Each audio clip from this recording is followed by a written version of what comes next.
Alrighty, welcome everyone. Appreciate you joining us here tonight at the Coast2Coast Racing League. Patrick Morrison here in the booth, and alongside me, Marty Zakala. I'm fairly certain I got that right this time, bud. You did. Alright, man. We are looking at for a blast here tonight. We got the Raiders, Rebels, and the Renegades. Marty, can you tell me anything about it here, bud? Absolutely. Well, our C division in the Raiders is normally our beginner division, although the rest of those is officially our beginner division.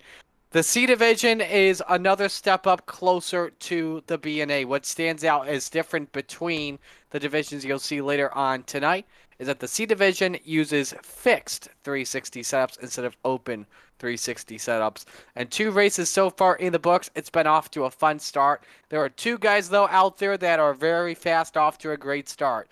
Andrew Smith and Dustin Big Money Sargent. Look out for the drivers of the 79 and the 377, respectively, to be big threats the entire weekend. Alrighty, we'll definitely tune into them as they're getting under qualifying here in just a little bit. Want to take a little peek here, as you guys know, a little bit of that race info. Kind of see what our track temperatures are looking at tonight. Track temperature about 76 degrees, 82 in the air, not too shabby. Boy, that is going to be a great race for these guys here tonight. It will be fixed setups, as Marty said, but we're fighting the open setups after that. So really watching these guys upgrade and really kind of what differentiates these guys. I'm fairly certain like incident limits, I think is kind of one of the things that kind of differentiates these guys. Because I believe you guys are still racing the winged 360s, but I think it's like an incident limit, and so this will be some of the cleanest racing you'll see out here on the track. Alrighty, as it looks like Marty, and you bet you're having all sorts of problems with your headset again. I'm going to break that thing.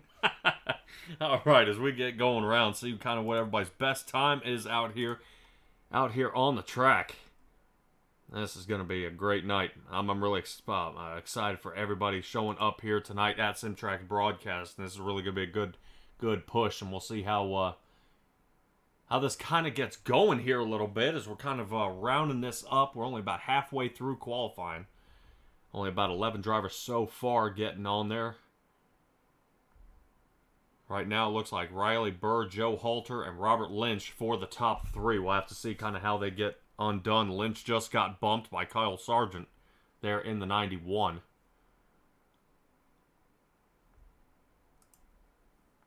Try to see if we can find anybody out here on the track. Dustin Sargent out there. There we go. Driving that number 77, 377 machine out there. Alright, and I believe he went ahead and got a solid 6th place. Let's see if anybody else. Looks like Sean Bowers is going to go ahead and give it a good run. See if we can place him. Really, it's a good idea to get a good placement in the qualifying. That way, you know, these heats don't kind of creep up on you, surprise you, and put you really in a bad situation. But well, sometimes here at the same time here, Patrick, remember, we do have the invert of the top 4 when we take the green for heat races. So, I don't know, you may want to be starting, when we have, based off our car count, we got like maybe 15 drivers here, so we should have maybe 2 heats here for tonight, maybe 3, depending on what we see. So, but you'd probably want to be qualifying in around maybe 3rd, 4th, or 5th would probably be your best friend at the moment. So, yeah, but qualifying is in the books, and Riley Burr wins the ABR Setup Shop Fast Time Award with a 17.53. All right, let's go ahead and get right to it with our guys starting our first heat here. Looks like Strausser is going to start up here in the front row with Robert Lynch on the outside, him in the 121. Joe Halter in row 2 for 3rd place. Riley Burr in 4th. There we go. Andrew Smith got on the track in the 79 machine he has with Steve Maurer on the outside for row 3. And it looks like Sean Bowers is going to round out the end of the field here toward the back. So, all right. Go ahead and get this first heat underway. Take this opportunity to say that heat race number 1 is brought to you by Our good friends at Langdon Mechanical, the second to none heating and air conditioning company in the Hamilton area, and promise our customers our own professionally trained Langdon specialists will be there personally every step of the way. We guarantee your customer satisfaction from start to finish, including sales, installation, and maintenance service of your heating and/or cooling system. Every equipment sale, installation, and maintenance service call we make is backed 100% by Langdon. We are going to go green flag racing this time by, just for a heads up here, with it being Williams Grove Speedway. We'll show the caution flag laps here to 1 lap. So here we go for green. All right, and it looks like that Steve King Foundation truck just pulled off, and we are about to be underway. Barney, get ready. All right, there he goes. All right, so it looks like Neil Strausser in front, Robert Lynch out toward the outside, seeing if he can work the outside lane here, Marty. But Robert Lynch showing that outside line, kind of sticking it there pretty well. Oh, man, we're slipping and sliding all over the place. One guy up in the wall. There goes Bauer in the wall. Just got shoved out of the way. And meanwhile, Neil Strausser leading lap number 1. Lynch taps the wall off for turn number 4. A wild start to the heat race as Riley Burr throws a wicked slider up to third. I gotta tell you this here, Patrick. He got off to a rough start. Oh, how so? I mean, you gotta get banged he got around the there? inside wall. He got the inside wall. I thought his car was going sideways. He was getting shoved out of the way a lot. All right. Looks like Strausser, Halter, and Burr 1, 2, and 3 right now. Robert Lynch has fallen back to the 4th position, having to kind of, on that cutoff spot there toward the back. But, man, they are just starting to put a lot of distance on the field here. But it looks like Riley Burr and Halter right now, that battle's heating up here pretty hot there, Marty. Burr's trying to take a peek underneath for that second spot. This would determine the third spot on the inside rows. We only got 2 heats set. Cross flags are up. Meanwhile, halfway home in heat 1 is Strausser leads, Patrick. Holy cow. And Riley Burr trying his best to figure out if that inside line is going to hold for the rest of tonight. But he seems to get that angle, and you just not enough speed pulling on the way out. Rotate up in the air just here a little bit, and you kind of see it's kind of this switch back and forth between Riley Burr and Joe Halter for that second position. And really, this is kind of where you want to be. Ooh, yeah, wow. he's trying to get the bite on corner exit. They nearly got into Steve Maurer here. We also got a battle for the final transfer spot between Lynch and Cruz. Oh, the leaders get together, and Burr takes advantage and goes to the point. Neil Strausser got dropped off the top shelf there and actually almost came to a complete stop there in turn 4, and it looked like Riley Burr hammered right into him at the same time. So the 68 machine dropping it right off the top. Oh, Strausser, Bowers through the elbow, and they're wrecking for 4th. Oh my goodness, who's going to come out of this one? With the white flag out, man, this is kind of right toward the end. Strausser gets pushed all the way back to 6th position, the last position before you were lapped down. So, but Riley Burr's going to take the win for this heat. Joe Halter 2nd, and Robert Lynch in 3rd. Andrew Smith gets the final transfer spot in a wild heat race. What in the world? That was nuts. Yeah, you kind of drop it off the bottom there, and then that kind of ruined him right there. So let's go ahead, get to our grid here again for our next heat. All right. Go on. You take this one, Marty. All right. Excuse me. Here's how they line things up. On the front row, we've got a couple of 77s, and it's actually Bud Molyneux on pole position. Next to him, Dustin Big Money Sargent. Again, watch out for him, a big threat tonight. Row number 2 is Kyle Sargent, the 91, and Mike Schultz in the 016. Row number 3, Bob Curtis in the 012, Bruce Hilton in the number 10. Rounding out the field tonight, Bill Calder in the 325. Great to see Bill back. Again, doesn't race with us a lot, so always awesome to see him whenever he makes a Raiders attempt. All right. Looking really awesome there. I really want to go ahead and shout out Magnum Race Designs here. These guys go ahead and make those iRacing wraps, everything else on this for some of the paint jobs. I know some of these guys out here run the Magnum Race Designs. I want to go ahead and shout them out. T-shirt designs, competitive design, attention to detail. But attention right now, let's go ahead and get us back under green flag here. As it looks like Dustin Sargent, that 377, is working his way on the outside and is already taking the lead. Trouble! Sargent and Molyneux got together along with 3 and 4 cars. Hilton's involved. They can't figure out to get it straight. Hilton takes a nap, and Bill Calder is heck early as the final transfer spot. You love to see it. And Sargent leads lap 1, Dustin Sargent. Gonna get us a quick replay here, kind of see how they spun around. And there it Oh, is. and Calder got sideways. Calder just ran around off of turn 4. And because of that, that allows Kyle Sargent to move into the final transfer spot. Man. Yeah, not good for some of these drivers. I believe Sargent, Schultz, and Curtis, and Kyle Sargent are the only ones on the lead lap right now. Everybody else is kind of getting smoked out of this heat here. Molyneux and Calder having some issues. Hilton's got it in the pits, and so now we watch the battle for the race lead to determine who starts in second here, Patrick. All right, and 5 left to go. We're coming up on that. Oh, look out! Wow, that was close. That's Calder they nearly got into.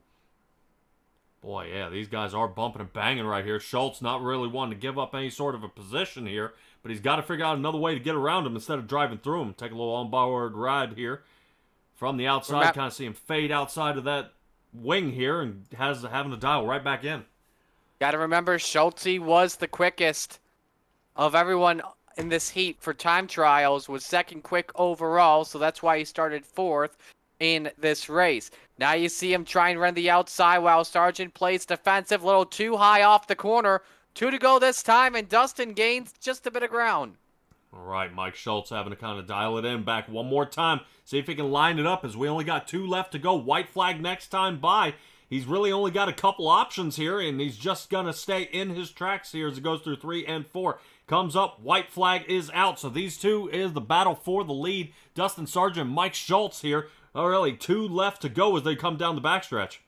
Schultz is trying to find a way to set this up. May have to go for the slider, but Dustin may go defensive. No, Schultz, he takes the slider line. Not going to work. Dustin Sargent wins Heat 2. Nice race between Big Money and Schultz. All right, Bob Curtis and Kyle Sargent will be the cutoff spot. And see if Kyle can go ahead and get around here in the 4th position. All right, here we go. And that'll be our guy for the cutoff. Calder, Molyneux, and Bruce Hilton there for 5, 6, and 7. So now we move to heat race number 3. Heat race number 3 is brought to you by the Salty Dogs race team, composed of many of the senior members of the Coast2Coast Racing League, have been released from the home to create havoc and chaos on the track. When 3 or more dogs are in a race, the dog bone will be awarded to the highest finisher. All right, why don't you give us the lineup here, Patrick? Oh, man, all right. Awesome job by you and these sponsors, man. You are on the ball. Sean Bauer starting out front. Bill Calder will be in the 2nd position here. Neil Strausser 3rd. Bud, go ahead and say it again, man. Molyneux? Molyneux. Molyneux, all right. Looks like Steve Maurer. Oh, yeah, this and is our Bruce B-main. Hilton. Actually, this is our B-main correction. I'm sorry. Our B-main brought to you by Gambler Motorsports, an esports racing team that competes weekly across the iRacing platform with drivers in dirt races, sports cars, asphalt oval, and endurance races. Like them on Facebook at Gambler Motorsports. All right, and for some of the people out there watching here, Marty, B-main, what should that mean to a driver? Well, for the B-main here, it always depends. There's 2 different meanings. It all depends on if there's 24 cars or higher. There's under 24 for the drivers that did not make it through the heat. This is just some extra practice and determine the final 6 spots in the lap. If we get over 24 drivers, which we should expect tonight during Renegades and Rebels competition, then that will be a big time when, not sure what Bill Calder's doing here, but then that's the important time when you have to race your way in. And so we are green for for the B main, and they're stacking up already. We got one in the wall. It's Molyneux, but we stay straight. All right. It looks like Sean Bowers might just go ahead and walk away with this one. Already has that 1 second lead out front in front of Neil Strausser. So the 1 and 2 right now almost have pretty much a guaranteed spot in the position for the finale here. But really, this is starting to kind of boil down. These guys have kind of really spread apart here, Marty. Not much really going on here toward the back with a little mess up there with Bill Calder on the restart there, but it looks like he's going ahead and kept that car all in one piece, and he's kind of getting his way around the track. Best battle on the racetrack is Molyneux and Hilton for 4th. That's just a 4/10 gap. Closest gap for any 2 on the Delta in the on the racetrack at the moment. Sean Bowers, though, pulling away. 18:07 was his last lap. This time at the line, 18:03, quickest lap of the race, and Bill Calder has crashed it once again. This will mean for him likely that he will start from last position in tonight's feature. All right. Well, there's no issue with that, and a lot of drivers out there starting from last position, going ahead and still being able to survive out there. Getting their way toward the front, which will be a good time to bring out our driver of the week, which was Dan McLaren. Oh, yeah. Week 2. Yeah, Dan McLaren, he did an awesome job last week's Rebels race from P23 to P17, passing 16 cars. And don't want to forget Roger Craig, who during the Hometown Heroes placed from 23rd all the way to P6, passing 17 cars. So Dan McLaren is the driver of the Coast to Coast Racing Week out here, and that's awesome, man. So that's great. As we are coming down, about 4 left to go, so we are at that halfway point. Kind of Sean Bowers really just walking away with this one. Oh man, it's awesome to see Soupy get himself a mug to drink his soup out of. That's awesome. But I wonder if Roger actually just wrote that up himself just for the hell of it, just so we can get some TV time. I'm kidding. We love the Vasper. We mess around with each other a lot. That's the best part of Coast to Coast. All right. So, best part. Battle for third, by the way, as we're coming to the checkers here. Actually, 2 to go rather. For third, Maurer against Molyneux. Yeah, these two are starting to heat it up here a little bit. Looks like Bud might just have him here on the inside if he can stay to that line, but kind of switch back, forth, make contact right before they get into 3. So watch out for that 888 and 883 here. Man, they nearly touched off at turn 4. White is out. Final lap underway for Sean Bowers. 1.5 second lead on Neil Strauser at the moment. We won't watch the top 2. We'll just watch the battle for third coming to the end. This will determine the 10th spot on the grid here tonight. And off of the corner, Molyneux taking the win, the 3rd spot in that heat race over Maurer. But Sean Bowers is your winner in our B main. All right, and that should go ahead and round out all of our practice time. This is now going to get us to our warm-up here. And our warm-up brought to you by Flatline Racing Bodies. Flatline Racing Bodies, I believe he's in the hotbed of Clarence, Iowa, if I remember right. Who's our guy? Man, I'm all over the place here. Dan Chapman's our guy at Flatline. Got a message here from Devo, and oh man, Devo, this may be a little over the line. Devo says, "Is Cody Ware driving Bill's car?" Oh no. Ooh. Devo, you're better than that. You know what that means? That means he has not had enough to drink yet at Dingles in Knoxville. Dingles in Knoxville. Come on, man. Nah, man, it's just everybody gives a good shot out here. Oof. As we just watched the 888 of Steve Maurer just kind of bite that tire right there. And everybody just gets a little loose, and the track, each week the track changes. So, it's going to be a little different each time as we get going. Let's go ahead and talk about our standings here in the Raiders. Andrew Smith, Dustin Sargent, Joe Halter, 1, 2, and 3 here, leading so far in the points. Not too close behind Mike Schultz. Is only off by 2 points out of 3rd place, but man, he had a 5-spot move up from last week, but not as much as Isaac Salas. You and I have seen him for the Thursday Night Thunder series, but he picked up 6 spots last week, so moving him into the top 10, which is really awesome because man, he picked up a heck of a swing here. Unfortunately, he is not here tonight though. Unfortunately, no Isaac. Him and I were talking. Unfortunately, he had something come up at the last minute he wasn't too happy about, so he'll have to use this week as one of his drops. And for those that are new to the Coast2Coast Racing League, with what's going on this season, drivers are able to drop their worst finish of the year. If they miss a race, then they will have no drop. So for Isaac, technically this race will be considered as a drop. Oof. Yeah, and you hate using those up so early especially in this season, because this season's really choking up to be a pretty big one here. As everybody's kind of looking and seeing, am I going to make it? Am I not going to make it? Is it, and just the competition's gotten a lot tougher out there. Oof. See a couple of guys kind of connecting again. Oh boy, Curtis just went hard. I like to watch these crashes sometimes. A couple weeks ago when we were at Lima Land, Bob Everson, no, this was Lernerville, my apologies. Unbelievable tumble in the final seconds of warm-up. I completely lost it. Yeah, they do get tangled up here pretty good. A lot of guys having to kind of really get this one going. All right, man, dude, let's go ahead and get us underway as I believe we are getting ready to get lined up here. Absolutely.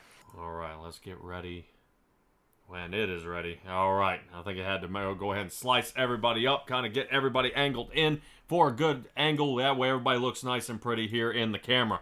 So, Riley Burr, Dustin Sargent, Joe Halter, and Mike Schultz starting 1 through 4. Looks like Robert Lynch starting in the 5th position, Bob Curtis 6th. Andrew Smith in the 7th as we were waiting for Kyle Sargent there, looking good in the 8th position. Rounding out our 5th row here, Sean Bauer and Neil Strausser. Go ahead and take us through the rest here, bud. Absolutely. Bud Molyneux, Steve Maurer on row number 6, Bruce Hilton, Bill Calder round out the field.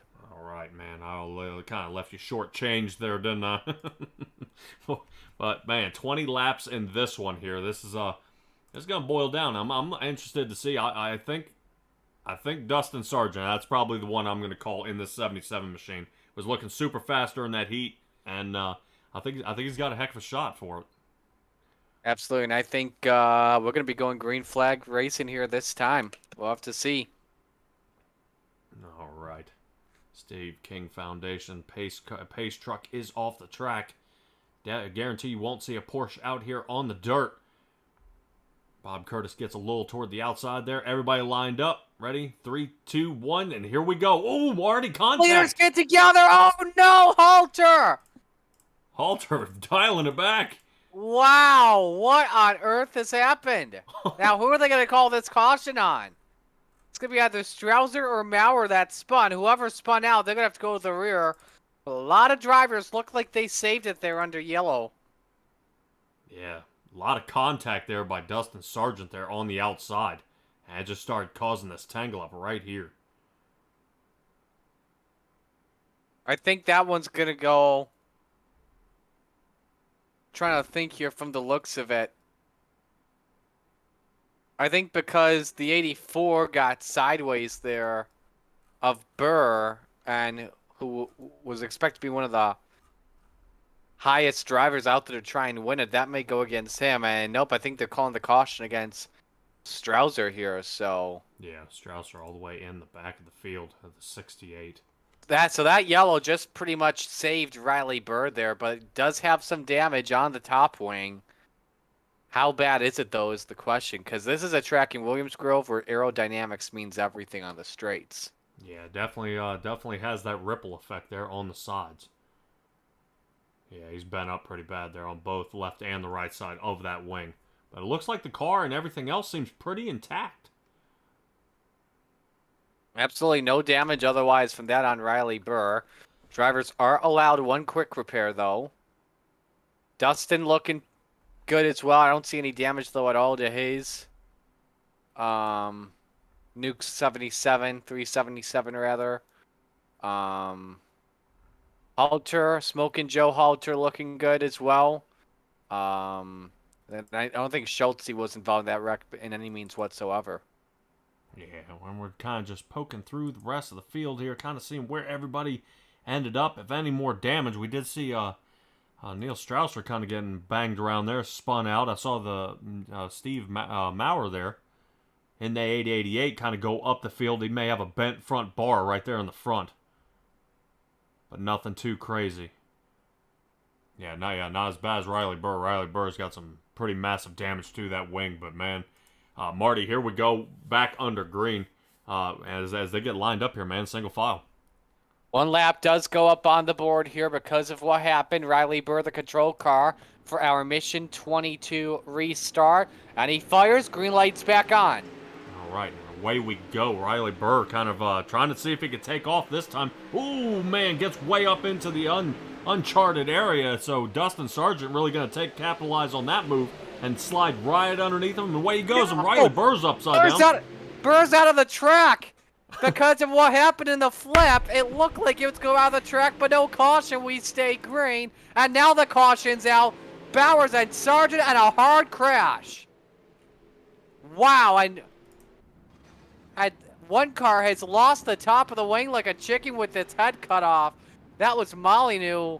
Wow, what on earth happened? Oh, man. All right, let's see if we can... All right, let's get back. Yeah, let's get back to Sean Bowers here. Oh, my gosh. Oh, man. Boom. Which one are you looking at? Are you looking at Burr? No, we saw Burr kind of fly off the track and into pit. We got stuck there. I am watching Sean Bowers and Molyneux here. Holy cow. Yeah, Molyneux dude, took a wild ride. Flying down the track. Yeah, it's just Sargent hooked down to Molyneux. And yeah, man, that's like a midget type accident there. Yeah, big time. One more time. I think Molyneux and Maurer may have done a driver swap because Maurer's been known for his wild flips too in the past. All right, oof, man, it just continues. Hello to Dean, by the way, watching. He's putting heat in the engine for the Rebels race. And Devo says, ouch. Yeah, that was a tangle up, man. I did not... you hate to see it. You only think maybe one car or two cars, kind of get tangled up. I mean, Burr, that was just a one-car incident. But when it starts collecting 5 or 6, I mean, that's just more nights ruined, and you hate to see it, man. It just gets... It just piles up and piles up and piles up. You've been practicing, and then... you're just kind of in the wrong place at the wrong time, and, now you got parts missing and everything else, so I'm sure Molyneux is going to be pretty happy about having that quick repair in there. Imagine if this is the way we begin off, is this going to be the way the entire night's going to be? Is it going to be this wild? Who knows, especially in the Rebels where anything can happen. well, you and I, Thursday night, man, I hope we are not magnets for cautions. Oh, yeah. Because this week, man, has been pretty rough here at the Coast2Coast Racing League. These past couple of nights, yeah. Yeah, it's just sure. Caution. But hopefully, I think once everybody get these, the kind of the jitters out of their system, they'll get underway and kind of square this off here a little bit. So, all right, Dustin Sargent and Mike Schultz, 1 and 2, starting single file again here. So now it is on Dustin Sargent when he wants to go, and he does. So the 377 car taking off, and away he goes. Mike Schultz close in tow. Robert Lynch in third. Down the back chute, best battle on track is for fourth. Bob Curtis against Andrew Smith. Points leader taking a peek underneath here on the 012. See if he can get the bite off the corner. Oh, hang on there, Curtis. Wow, that was close there for Bob. Falls all the way back to sixth. But Sargent's starting to pull away. 0.6 of a second lead on Schultz. And Mike Schultz maybe just kind of waiting it out a little bit here. See if he kind of waits for this track to break down just a little bit, let it get a little more slick, and that way he can start picking up a little more speed. But only 15 laps to go, so he's got to be careful. He's got to watch his time. I probably wouldn't wait another 8 laps before I start really kicking it into gear here and getting around, because Dustin Sargent just laid the fastest time of an 18:55 out there. So yeah, Mike Schultz has got to pick up the pace. Other good racing here. I saw Robert Lynch Jr. last lap off of turn 4. Nearly lost to too much throttle input happening there. Smith still in 4th spot. Hilton and Sargent having a good battle for the 5th position on the racetrack. Nobody, though, running good lap times. Hang on, Bruce Hilton way loose. Sargent strikes the wall in turn 4. A drag race to the line. Sargent's got 5th. All right, Bruce Hilton toward the inside, trying to, really not coming off that bottom line. Seems to be working out okay so far. I know he wants to break back into the top 5, but, just unsure at the moment here, Marty. It's starting to become kind of a twist up for a lot of these drivers, especially after that last caution. Caution's out. Neil Strauser around off at turn number 4. Take a look at a replay and show you what happened, and here he just pretty much lost it all by himself. Oh.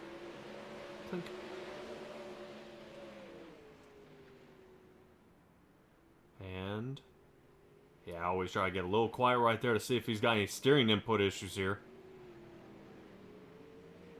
The astronaut's looking good on my end. If I look here.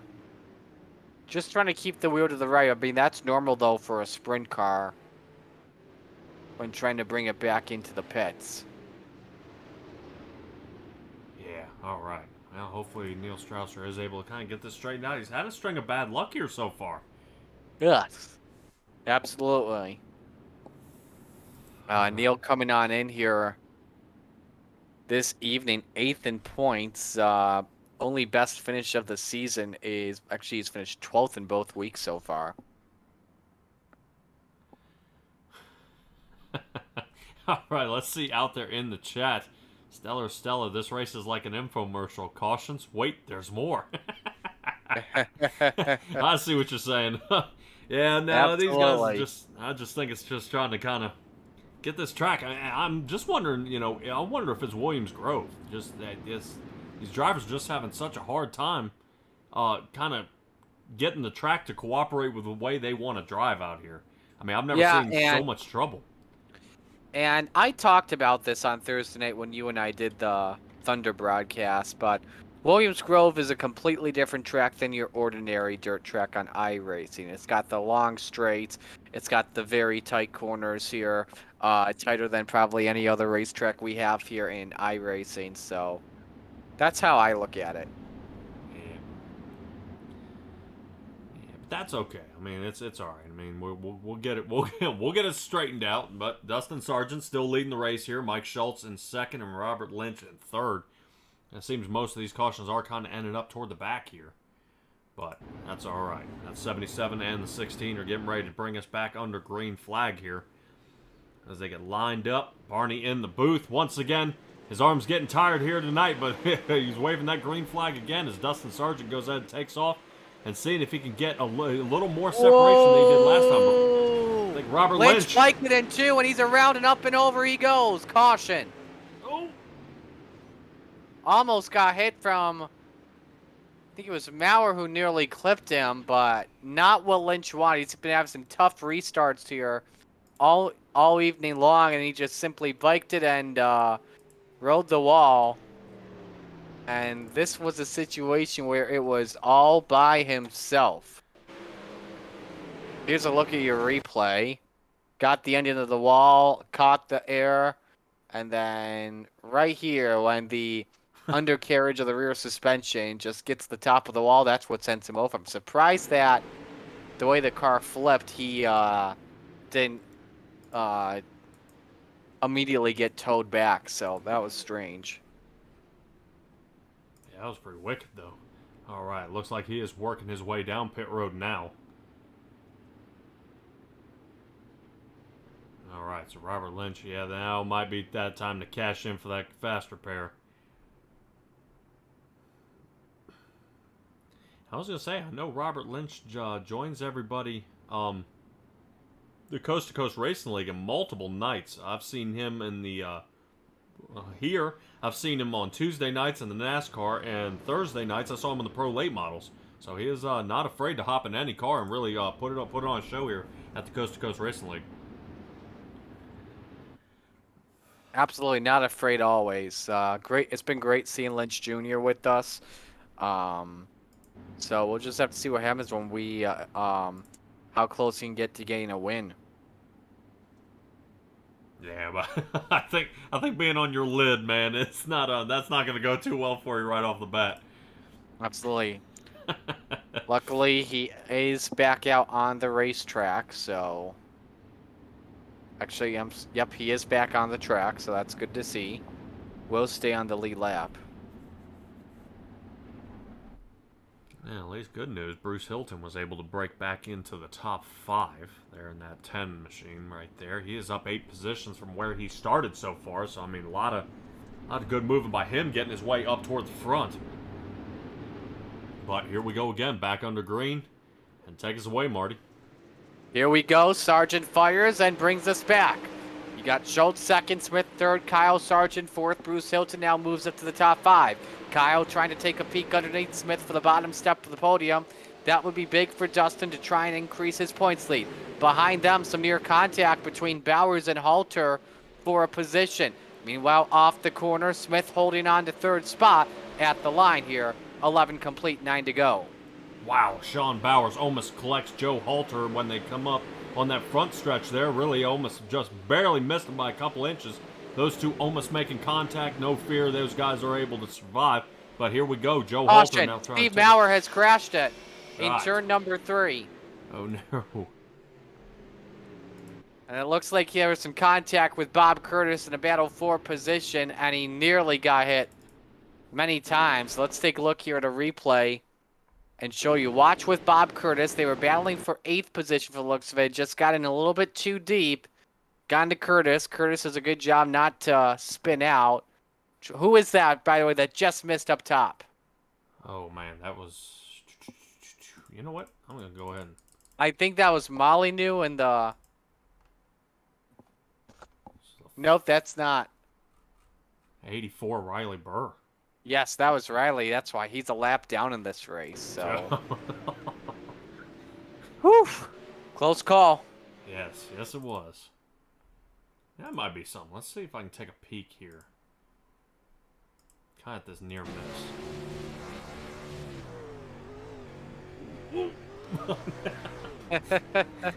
All right, let's get this thing back live. I'm sorry, I like trying to get a little different perspective, you know. We see it from our angle, it's okay, but man, inside that car, I guarantee he's got a little pinch spot in that seat. So that's good drive by Riley Burr there. Hopefully he's able to get back on the lead lap, but he's got a lot of drive in front of him to get make that happen. I haven't talked about this yet, but let's give credit to Bruce Hilton. He's currently your hard charger of the race, up 8 spots from 13th to 5th. Great run for him. All right. Yep. So far, Bill Calder, I think he's in 14th. He's a lap down. Okay.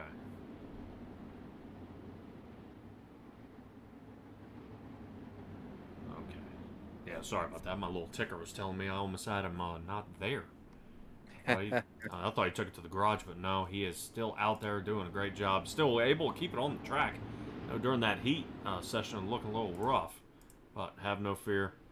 Let's take a look here at Dustin Sargent bringing us away again. So, man, he's seeing the caution fest. We had 5 of them so far. Hopefully we're able to go ahead and keep this one under green so he can finish under green. Boy, look at Andrew Smith and Kyle Sargent still battling for the bottom step of the podium. Sargent trying to get away with the advantage here, and Schulte trying to challenge on Big Money for the lead, but Big Money not having anything about it. 7 laps to go. Yeah, still giving it a good shot here. Looks like Kyle moves up into the 3rd position, putting Andrew Smith behind him. Riley Burr, Steve Maurer, caution. And Calder's also in it too, trying to miss it. Oh, no. All right, let's take a look back here at Riley Burr. We see Lynch diving toward the inside. Ooh. And that's some contact there. Burr setting a little bit too deep into Strouser from the looks of it. And Maurer with nowhere to go. But these yellows are helping out Mike Schultz, great for sure, because it seems like he does much better on a restart lap, while Dustin's a lot better on the laps after. But the thing is here for Schulte, does he want to caution with 3 or 2 to go? I wouldn't if I were him, because that helps out Dustin, because it takes obviously a lap to get the dirt cars up to speed when you're firing first on a restart when the leader controls it. And we'll see what happens here. Yeah, we will. Hopefully these guys are able to kind of get around here a little bit. Let's go ahead and I want to go ahead and mention. Yeah, let's mention the Coast2Coast Racing League. Of course, we do a great job here with the Coast2Coast Racing Network. We are broadcasting over 12 broadcasts here every night. Super excited to see how much they're getting out there. But they have over 16 divisions, 7 days a week out there. And you know, as a fellow iRacer, I race myself. You know, you don't want all that drama, the name calling, you know, kind of people putting you on the wall. I know we do have some cautions here tonight, but you know, it's not normal to see something like this. But really, if you're looking for something bigger part than just on the track experience, go to www.c2crl.com, click apply. where the cars are virtual but the racing's real. You know, you'll be able to come out here and give a good push here with Robert Lynch, Joe Halter, you know, Neil Strausser, and try to see what you can do out here on the dirt track with these guys. Good place to get started, especially if you were into dirt. So Big Money leads them. Mike Schultz second. Kyle Sargent has moved up to third. Andrew Smith fourth. Bruce Hilton rounding out the top 5. We will have 6 to go when we come back to green.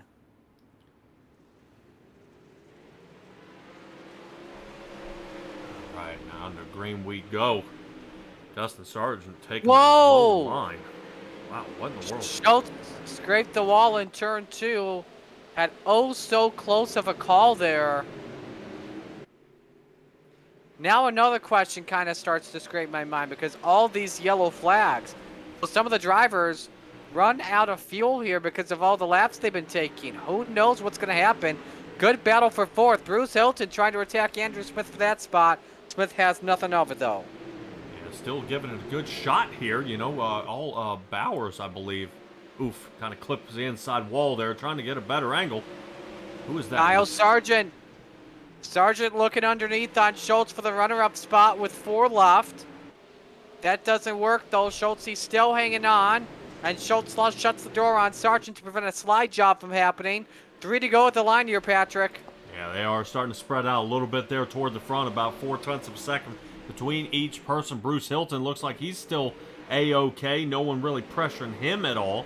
But as I say that, it looks like Schultz and Kyle Sargent are starting to pick up the pace. And this is this battle's starting to heat up right here. Looks like Mike Schultz, he's trying to see if he can reel in Dustin Sargent in 377, but you know, kind of gets him on one turn and loses him along the backstretch. So I don't know if he's got enough for him here.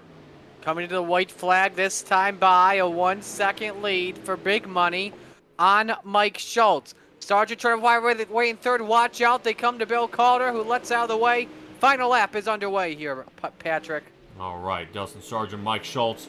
It looks like Kyle Sargent is going to try to see if he can make one more peek in here, but it looks like everybody's pretty much separated. I think that might just do it here unless something happens. Bruce Hilton goes ahead and makes a shot. Bowers has crashed here as Sargent wins it, and everyone's crashing behind him. They've gone crazy coming to the line. But Big Money wins it. I'm sorry, that was... What in the world? They came around 3 and 4 and they just started almost destroying each other.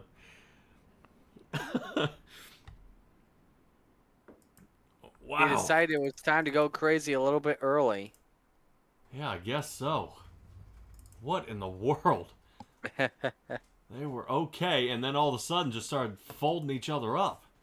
I believe Bruce Hilton was the one who got it started right here. Let me see if I can go ahead and get us a quick caution replay here. Well, caution replay. There was no caution here. All right, let's go ahead and get this one underway. Kind of look how he kind of connects with the car here. Hits the wall, comes back down, spins himself out, and then it just starts the domino effect. And that cost him as well the Hard Charger Award tonight. Kyle Sargent gets the Chip Bangers Racing Hard Charger up 5 spots.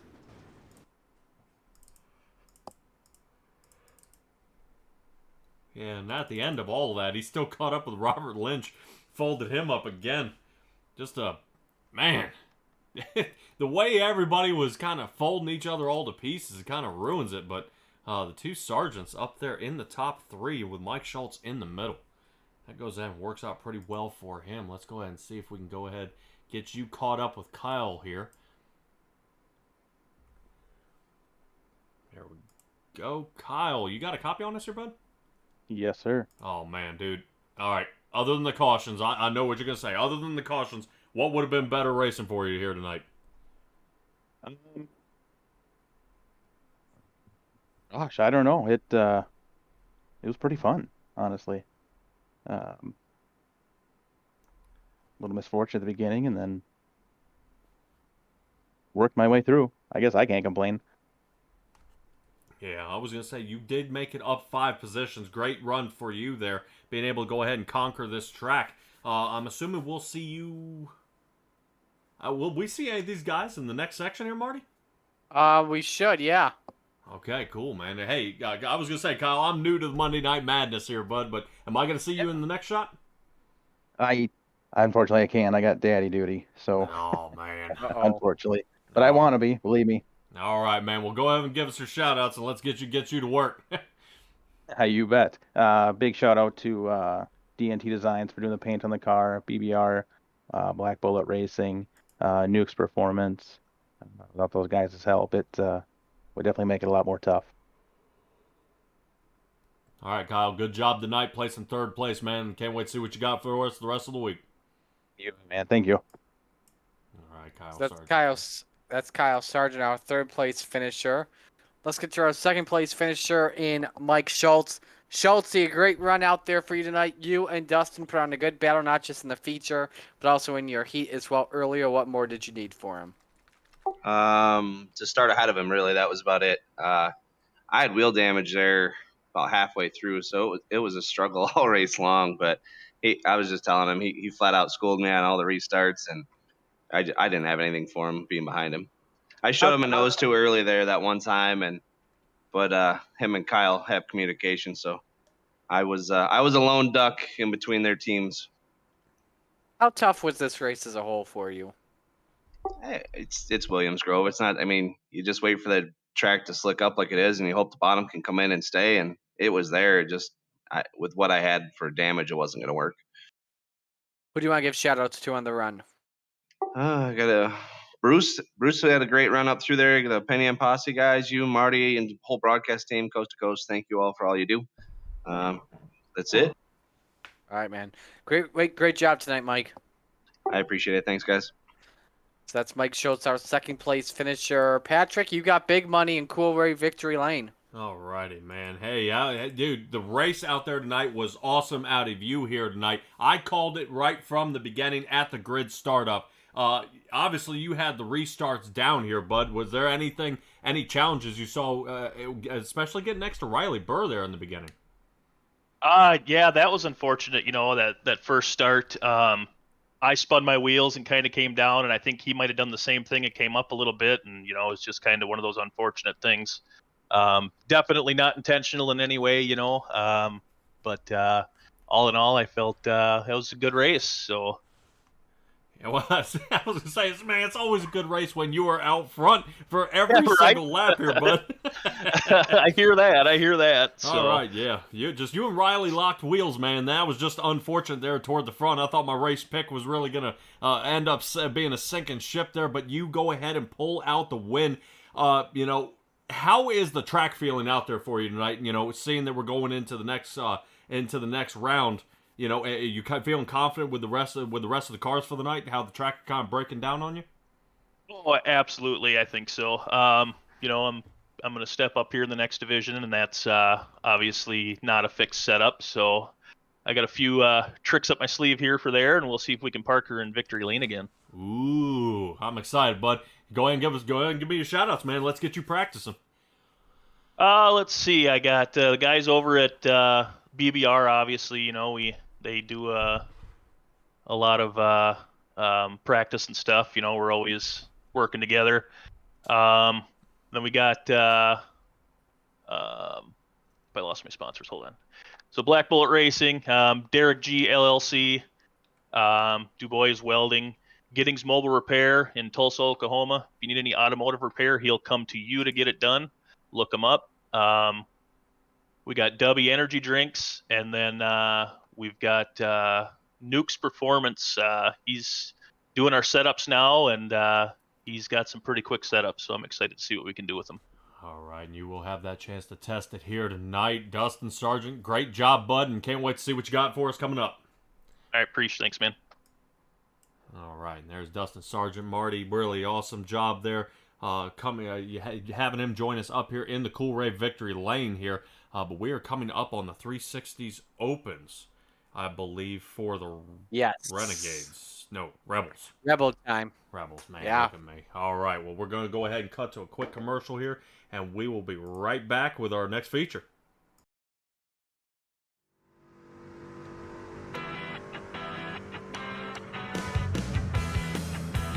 This October, Some of iRacing's best dirt racers come together for one of the biggest A-days ever.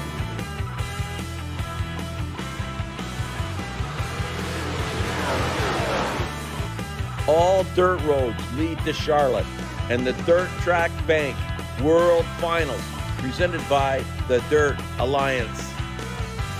Fixed 360s, Pro Late models, and small block modifieds collide for 7 action-packed nights in a pursuit of a guaranteed purse of $1,500. 3 champions and an overall world champion will be crowned. Register now for this great event. Go to c2crl.com for more information. The World Finals run from October 21st to the 27th. 100% of registration goes to Mission 22 in their fight to end veteran suicide. A joint effort between the Coast2Coast Racing League, Friday Night Lights, and Dirt Track Bank, a division of Malvern Bank. Don't miss it.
leader in our industry. The lifetime parts and labor warranty is pretty awesome. Basically, all the parts are covered, the labor and everything. When we say lifetime, we mean lifetime, and it's supported with money-back guarantees. And with that, you're getting all qualified technicians that are going to ensure that this job is done perfectly and operates perfectly throughout the life of the unit. Learn more about our Coolray lifetime parts and labor warranty at Coolray.com. Coolray and Carrier. Turn to the experts. The 50th Napa Super Dirt Week, October 3rd through the 9th. Racing, music, camping, and more. It's the 50th running of racing's biggest party, October 3rd through the 9th at Ohsweken Speedway. Don't miss the superstars of dirt car racing go wheel to wheel. Then stay for the live music and entertainment.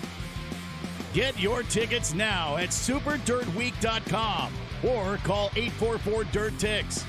Be there.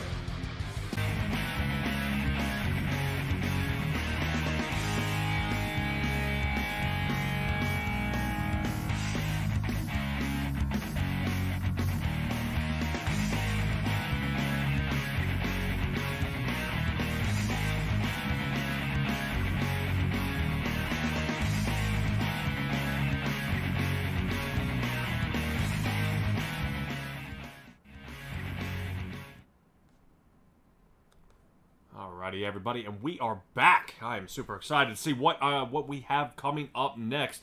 This is going to be a blast. So we just saw the Raiders, and now we're going into the Rebels. This will be the Open 360s here tonight, so this will kind of be the B division here. Marty's very familiar with these guys out here on the track, seeing what all they can do and get done, and you know, really what kind of speed. No longer fixed setup, so now it's going to be driver input at this point, being able to give it a good shot and tune the car the way they like it to feel, instead of kind of really either where iRacing or a pre-setup is determined and then just trying to race the car. Really, how much more time do you think we're going to end up picking up off this one here, Marty? Yeah, you know, we should be adding, we should be lowering, I should say, a couple of seconds here on the lap times with these open setups. But I know this is your first time watching the Rebels here, Patrick, and I always say with the B division, expect anything and everything. The guys in the Rebels race crazy. They race as hard as they can to try and make it in the top 10 to transfer up to Renegades. These guys, they're just phenomenal. Yeah, and they look like they're wrapping up practice, about to get into qualifying here just a little bit. I see so far about 28 drivers. We'll see how many enter the track. But about 28 drivers is what they're showing to be showing for here tonight, as we're getting into that ABR Setup Shop qualifying session with more than 7 years of iRacing experience and 3-time iRacing World Outlaw Sprint Car Series World Champion Alex Bergeron is your coach and setup builder for iRacing. The goal is to make you faster on the track without any exceptions. Don't look any further than ABR Setup Shops offers. They offer weekly race setups, custom setup requests for your specific races, and most importantly, one-on-one coaching sessions. All right, these guys are starting to get rounded up here. Let's go ahead and get to our race prep screen. I always like showing up here just a little bit, make sure what we got going on. Temperature's down to 64 degrees, so we notice the track is starting to cool off a little bit as we get farther into the night, which is going to bring a little bit cooler air temperatures as well. So good engine power, but less tacky on the track. So these guys are going to be slipping and sliding around here, Marty. But man, we got a heck of a showing for everyone out there viewing us here tonight. Man, I don't know. With as many drivers, I don't know if there's going to be a cutoff spot here so far. So the car count just over 24 as Grandy sets the bar to 1704. We'll take top 4 from all the heats, but we will have a B main, and there will be a limit on who gets in and who goes home. Kurt Schatzer moves up to second, but Brian Dickens goes quick time. Joe Canellis goes quick time. 16:92 for Joe Dirk Canellis. Nice lap for him in the number 1. That's better by about 0.03 of a second. 16:916 to be specific. Those wondering. All right, and out there even Dan McLaren. We saw him. We mentioned him earlier. I believe was the driver of the week. You know, in this class here. So really, we'll have to see how he feels on this track here tonight, as he is right now holding a 4th place position here in qualifying. About another minute to go here in qualifying for everybody kind of round this up. Coast to Coast wastes no time going ahead and getting these guys on the track, and let's get to these heat races. Absolutely. Kevin Fry currently 14th quick, looking to better a 17:23. We've seen a lot of lap 2 times working. 17:2 for Fry up to 13th. Go to stickers here. Nick Vickery in the 00, who's currently 21st quickest. Yeah, I definitely expect to see Vickery pick up a lot more time, move him up. Right now, that was a 17th position right there. Oof. Watch out for the goose, though. Chad Cote, he is always fast in a 360 sprint car, but he goes 15th quick, 17.23. Cote won last week, by the way, for those wondering, at Lima Land. Dean Reynolds, the week 1 winner at Lernerville. Should be a much better lap here for Chad Cote. Actually slower, so he'll stay 15th quick. All right, and that is going to round it off for us right now. So Canellis, Dickens, and Schatz are taking away 1, 2, 3 in the qualifying here. These guys are going to go ahead and kind of shut it down a little bit here. Get ready for our first heat. And our first heat, man, this is this is going to be something. But our first heat brought to you by Langton Mechanical. All right. See if we can go ahead and get our grid up here. Move a little faster here, producer. All right, Kevin Fry, Mike Cranmer in the first row. Joseph Grandy, Joseph Canellis in 3 and 4. Jeff Sharp 5th. Preston Cranmer will end up being in the 5th position, in the 6th position here, and Pat Boyce in the 7th to start our first heat. And this will determine our pole sitter for our 25-lap feature. I don't know about you. I like Mike Kramer's paint job there. Kind of how he's got that pit side podcast. That's looking pretty good. Yeah, well, that's been Mike's scheme for a little over a year now, and we love the pit side podcast here on the Coast to Coast Racing League here. So I'd say when it comes to this heat race, watch out for Kevin Fry to pull something off. Who knows what's going to happen, though. All right, Kevin Fry up here in the front in that 21 machine. Hopefully he'll go ahead and get a good shot here.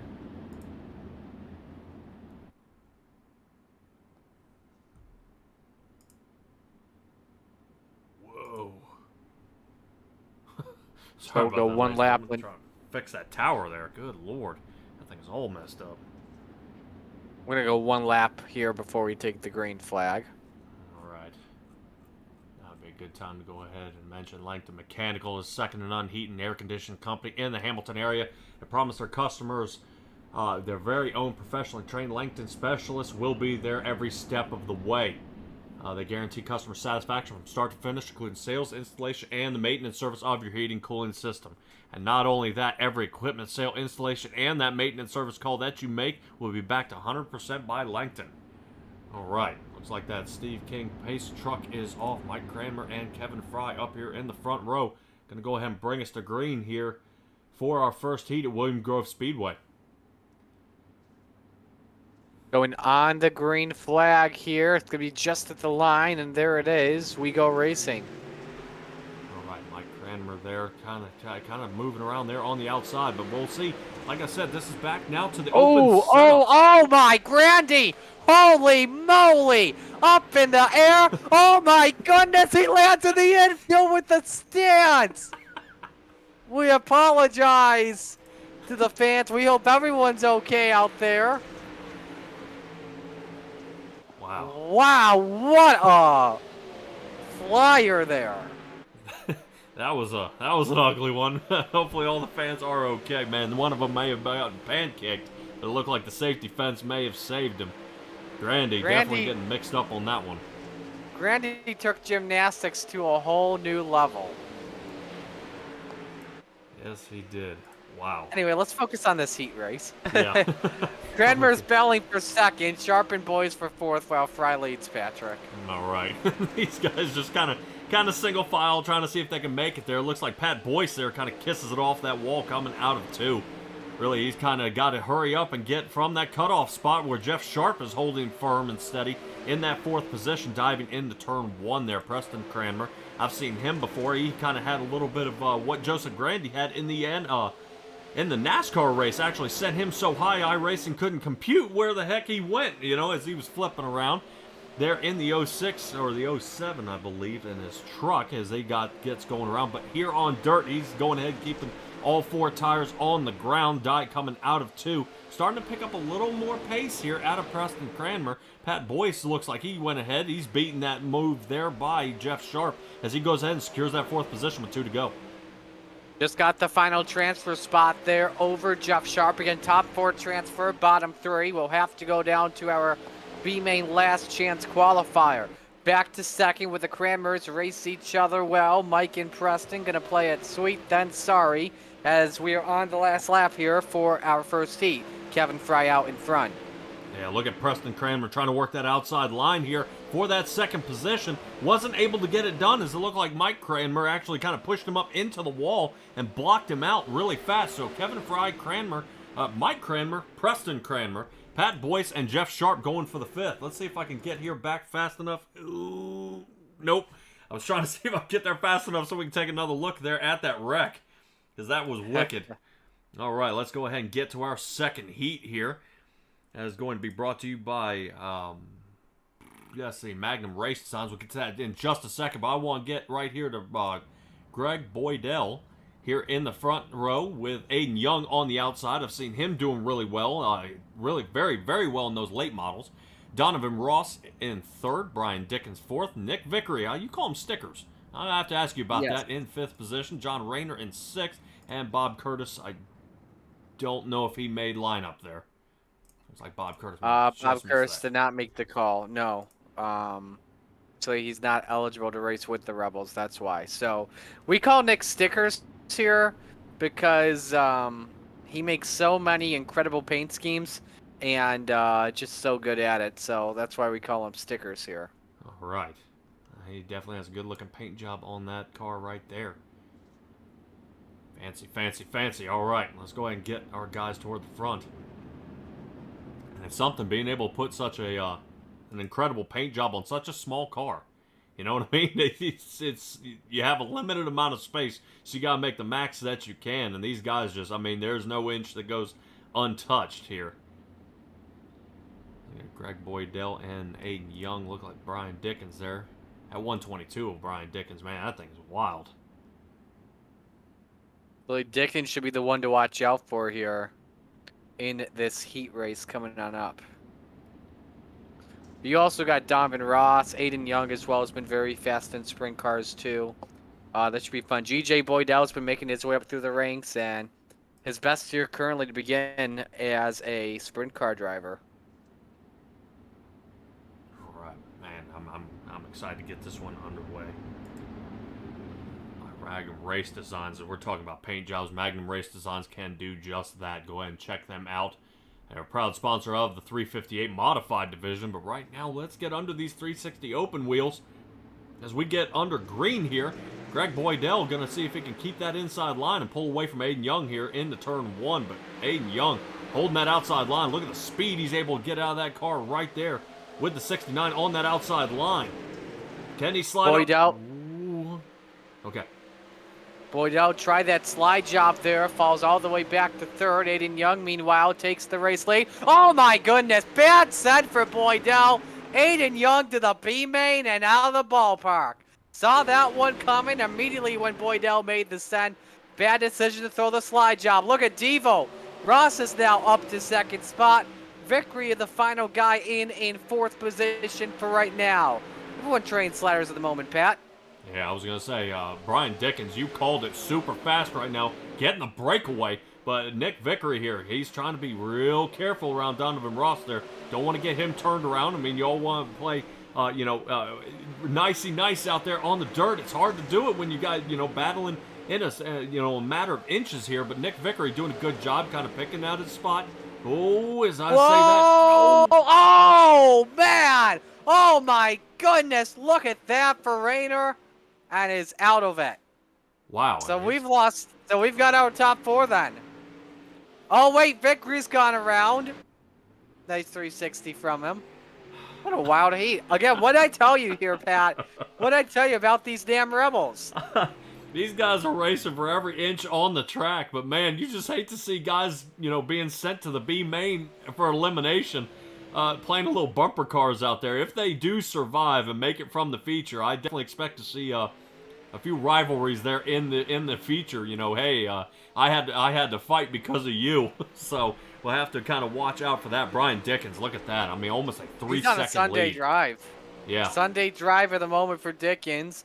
He ran his best lap of the race last time by 17:11. The final lap is underway. Does he improve the lap time this time? No, off by 500ths. Meanwhile, good battle to second to end this one between Ross and Boydell. Car length and a half separating them as checkers are going to fly this time by. We know Dickens is going to take the win. Question is, how about second? Ross is going to get it over Boydell. Dude, that was the most insane heat. What in the That world? was crazy. Yeah, You ain't seen nothing yet, though. Trust me. So Grandy's messed up. Aiden Young got messed up. I mean, just so many cars. Just all right. These boys got to calm down a little bit here. All right, what are we getting into now? Heat 3. All right, man. Heat 3 brought to you by the Salty Dogs Racing Team. If I'm not mistaken, we are Heat 3, right here, Marty? Yes, we are in heat race number 3. Let me get you the lineup here for you. You got the Goose, Chad Cote, and Big Money Dustin Sargent on row number 1. Then it's row number 2 with Jack Clevenger and Superman Kurt Schatzer. Row number 3, the Bass Man, Roger Craig, and the Mayor, Steve Bixler. All right. Everything looking good. Good paint jobs, man. I like that 218. Look at Kurt Schatzer's paint. I like that. Yeah, he's always got a great paint job there with his designs there. I think as well that's a Nick Vickery paint scheme too. All right. Yeah, definitely has a lot of those colors that pop. Everybody will kind of make... and that's the thing about all these paint scheme places. They'll make what you want. We can make it kind of, that...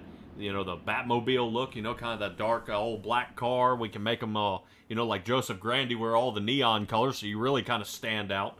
So, yeah, I mean, look at all these guys up. I mean, there's so many. I think, you were even talking Magnum Race Designs, 21 Designs. I mean, everybody, all these guys are out there willing to paint your car up. Just tell them what you like, what you see, and to get some competitive pricing out there. But here we are back under green, 6 cars in the running here in this third heat for Monday Night Madness. There we go. Barney's got the green out. 77 gets off the line there really well. Dustin Sargent, you see him starting on the outside line that we saw in the last division. Good move there by him. Ooh, man, who was that who clipped the wall? Was that Bixler? I think that was Craig that caught the wall, but we got a good battle for third between Clevenger and Schatzer. Schatzer trying to get away with the advantage. He's got third over Clevenger at the line. Sargent, meanwhile, ahead by 3/10 on the Goose Cote. All right, Clevenger, you saw him get a little loose there, trying to wrangle that car in. It seems he almost got a little wheel spin, trying to get that thing back under control. But right now, Sargent back out in the lead, what he had last division. Cote in the second, Schatzer third, and Clevenger reeling in that cutoff spot in fourth. Roger Craig got to pick up the pace if he wants to get in the feature here.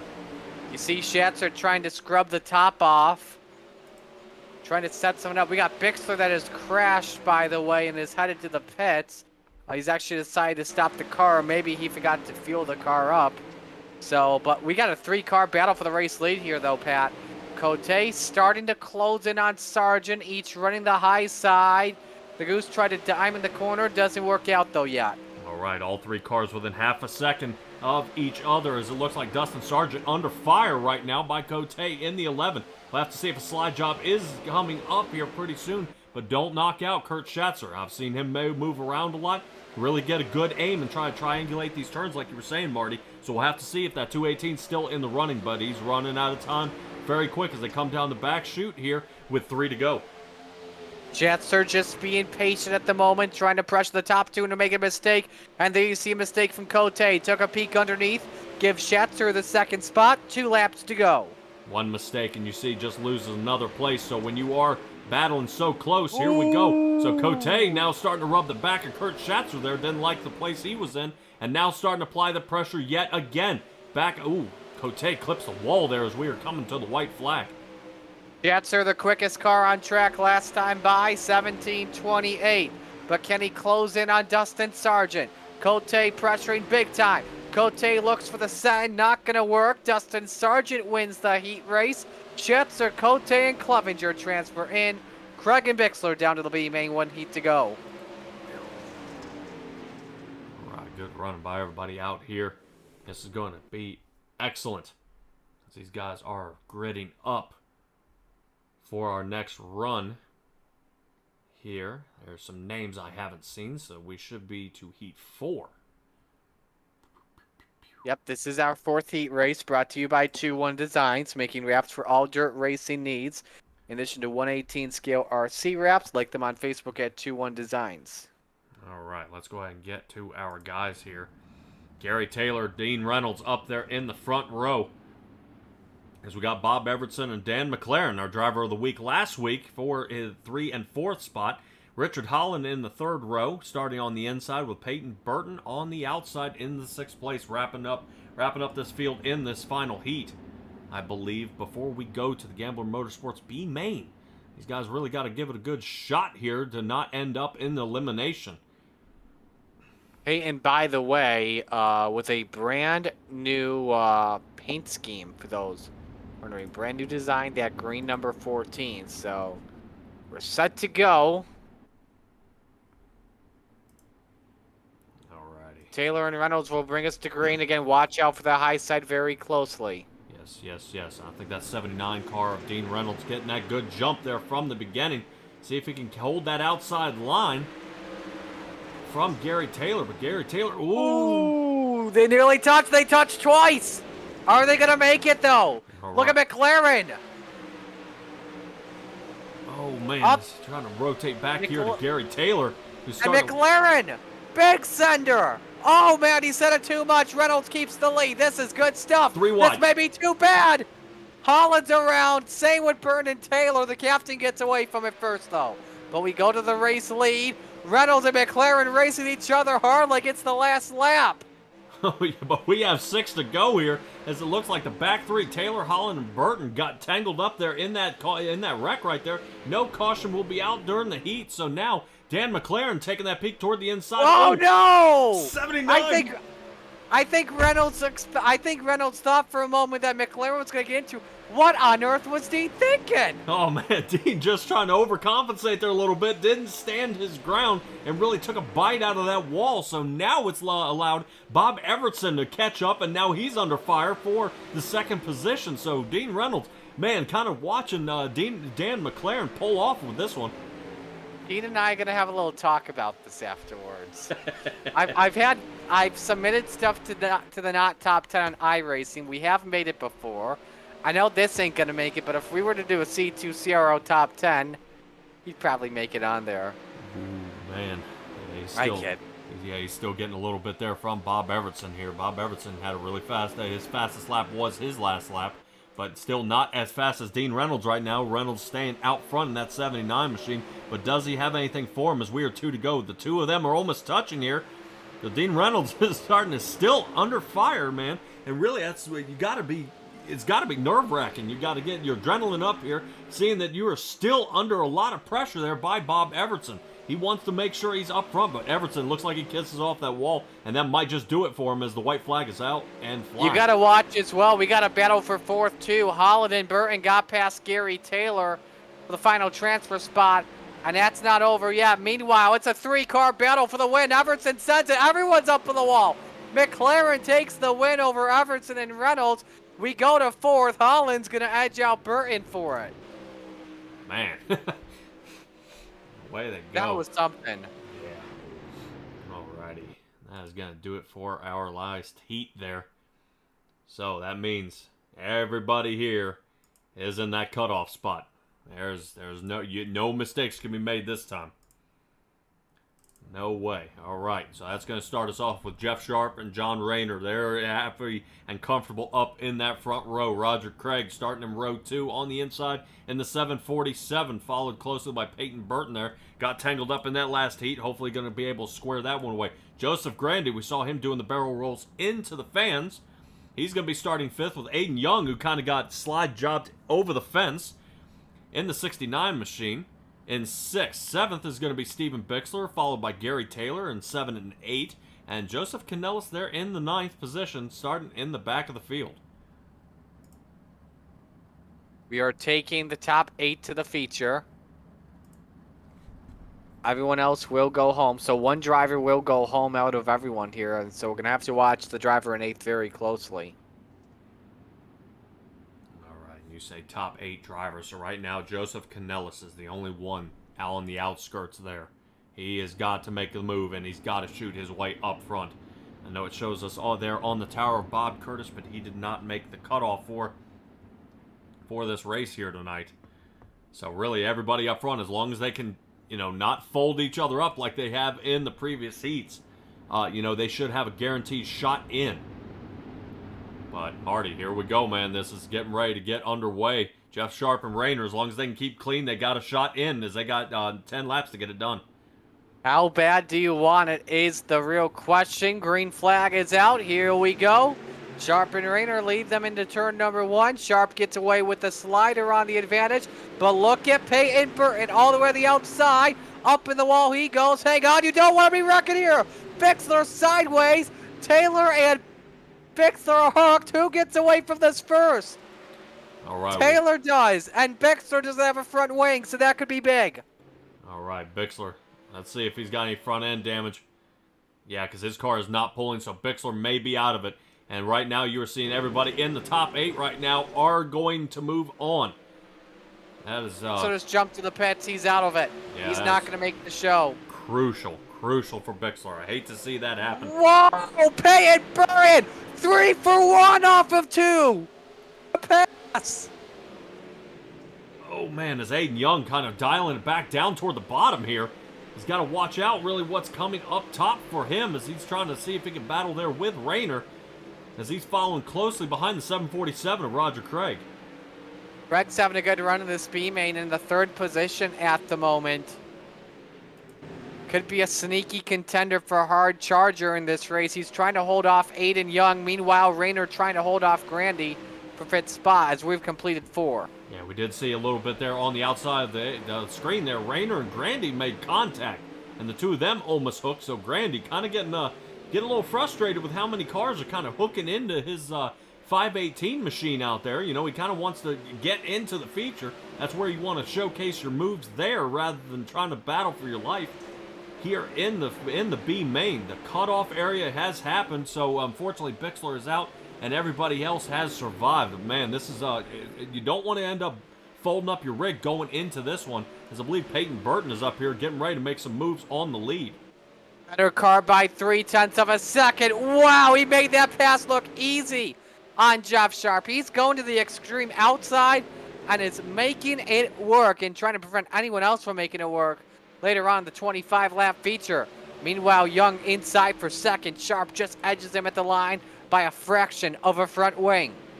Man, I just want to take it back there to Peyton Burton. Awesome job there by him. Really taking it top floor and really sliding around to go ahead and compete. Getting that quick shot now and really starting to pull away at this point as Aiden Young shows he's sticking to the bottom line there as he overtook Jeff Sharp. For the 2nd position. Final lap this time by. Meanwhile, Sharp and Craig Duke at it for 3rd, and Joseph Grandy from somersaulting to nearly spinning there. So I was just getting ready to say, Grandy's starting to get a lot of speed out of that turn, having to make a huge check up there, as I believe he was getting behind Roger Craig there, I think. No, excuse me, he was getting behind, looks like Sharp. Oh, look at this to the line. Burton gets over Young by a car length. Young had the fastest lap to end the race, 18:21 to Burton's 18:37. That was a lot of fun to watch. Yes, it was, man. Dude, that was crazy. I hate seeing that for Bixler out there. Really, it's just kind of getting folded up right there in that last cutoff spot. And you just, man, you don't, and you kind of race all night, get a good shot. You try to get wound up for this, but there are a lot of people, competing to get into this position out here and really give it a good give it a good run. But, you know, it's just, there's only so much you can do, you know? Absolutely. So, that's time for the warm-up. Yep. And while we are at it, hello to a couple of people. Hello to Isaac, room for Chad. Devo says after what happened with Dean getting the wall, he says Dean's visor must have fogged up. Could have been. Yep. Yeah, out there in the chat, Stellar Stella talking about Grandy. Flip-flop with the double fullback twist. When we're going into the infield there. So, yeah, a lot of people seeing a lot of some wicked wrecks out here. Fortunately, they are able to fix them back together. Now here in this next run here, Marty, are these drivers, do they have the option of a fast repair coming into this? Yes, everyone does have one quick repair here. Okay. So everybody has that extra lifeline. You know, really sometimes, like we saw all night, you know, with all these heats, it's just so many guys just in a bad spot. It gives you that one more shot to fight from the back. You know, we've been talking about how these driver of the week, you know, these guys are, you know, picking up 16, 17 positions. So no matter where you are on the track, you've still got a chance to get your way up front. But I want to give a shout out there to Peyton Burton.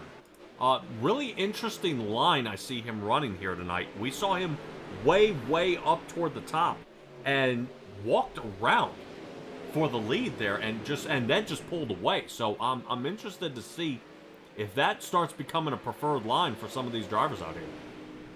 Well, normally here at Williams Grove, everyone's going to rock the high side. The bottom side is going to be very tough for the drivers here. Unless you go for a huge set on the inside. I think the question of this race is going to be how high can you go? And how risky do you get? Yeah. I mean, it was just such uncharted territory. It was so high up there. But yeah, we are starting to see some of these guys in the warm-up trying to flatten that track out toward the top there a little bit. And yeah, right there, we're taking a look at Nick Vickery here. Kind of squishing down that top line, see if he can, slicking it up there for him later on in this race. We know Vickery, he hangs out toward the top and does pretty well up there as we are coming down with our warm-up really boiling down and getting us to our heat. Or, excuse me, man, where in the world am I today? Getting us to our feature here tonight. All right. Man, dude, this is going to be awesome. This is going to be awesome. And I was going to say, we even have the Renegades next. If you think this is nuts. The Renegades are some of the best you'll see here, too. So, looks like it's feature time. 25 laps. Let's get you your starting lineup here. On the pole position tonight is the Flying Fry, Kevin Fry in the 21. And next to him is Brian Dickens in the 122. Row number 2, Dustin Big Money Sargent in the 377 and Dan McLaren in the 88. Row number 3 is Mike Kramer in the 70 and Devo Donovan Ross in the 5. Row 4, Superman Kurt Schatzer in the 218 and the eventful one, Bob Evertson in the 008. Rounding out the top 10 tonight, Preston Kramer, the Outlaw in the 07. And G.J. Boydell in the 014. Row 6, it's the Goose, Chad Cote in the 11, and Dean Reynolds in the 790. Row 7, Pat Boyce in the 41, and Stickers Nick Vickery in the 00. Row 8, Jack Clevenger in the 78, and Rich Holland in the 116. Row 9, Peyton Burton in the 14, and Aiden Young in the 69.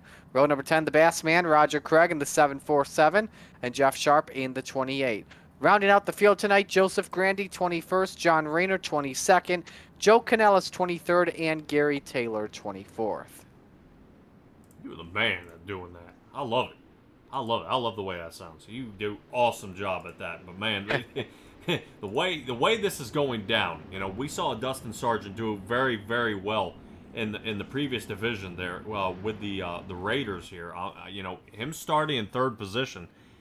You know, there's a good chance he's going to have another shot of getting some lead laps here. But I want to know, where is Peyton Burton? Peyton Burton's back here in the 17th position. Yes, it's going to be very tough. All right. Well, he's going to have to see how we can get it done there toward the front. 25 laps for these cars to get it done as they get stacked up. Green flag's out and away we go. Quick check up there already by, I believe, the 88 of Dan McLaren there on the outside. He didn't like the way that restart happened in front of him. Yeah, outside did not get going at the jump of this one. Fry clears with the early lead. Switches lines to the middle while Big Money testing out the top. Wants to cross over on Kevin Fry, but gets together to see Brian Dickens coming. Dickens hard on the inside wall. Drivers sideways everywhere, and somehow everybody is still straight. Wow, we're going almost 4 wide here. Let's 5 go ahead and wide. get a little higher. 5 wide again. We saw it last week at Lima Land. Man, and really, where is there not good racing out here on the track? Because these guys are starting to get still 2-3 wide here with Bob Everson here. Brian Dickens still trying to find out. Oh, look out! It's 00. Nick Vickery starts plowing into the back of a vehicle right there. Go to the lead, though. Go to the lead. Dustin Sargent edged out Kevin Fry at the line last lap to go the top spot. Sargent now clears Fry, new leader. It's Big Money. All right, Dustin Fry happy about getting out front, clean air, and nobody really contend with getting around him. But Fry and McLaren trying to reel him in and slow him down. Oh man, as you see Fry making a move. Oh, hang on there, Sargent. Almost into Kevin Fry. He caught the wall. Fry takes the lead back 4 laps in. Holy cow, and Dan McLaren trying to stay out of some of that tangle up there, stacking to that bottom line to see if he can put the move on Fry. Right now he holds the lead over Fry, and there he goes. A little slide move here, see if he can slide up in front of him for the block, but not just yet. And McLaren does secure the lead at the line in case a caution were to come out. This time it's the... Oh, hang on! Fry and McLaren touch! Oh. That got close, though.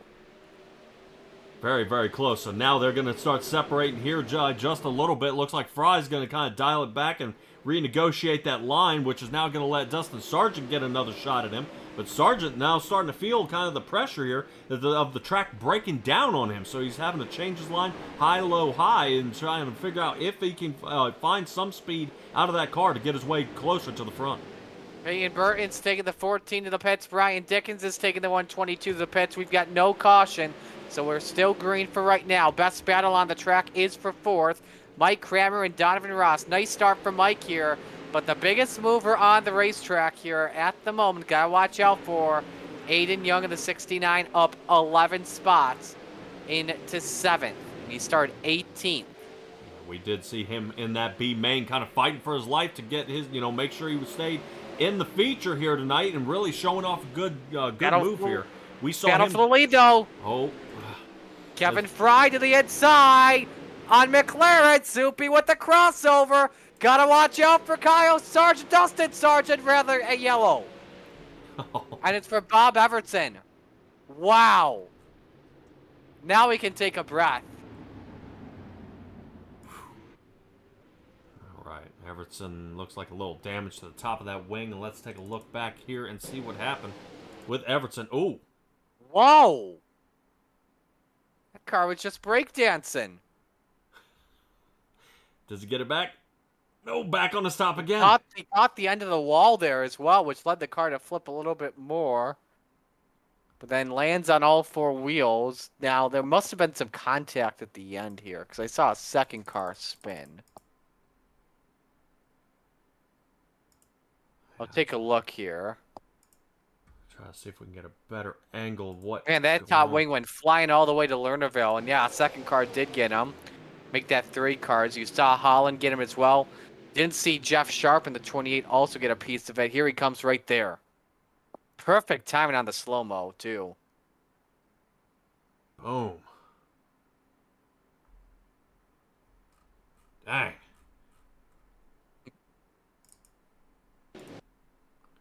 All right, one more shot from the inside, from the top. Here we go.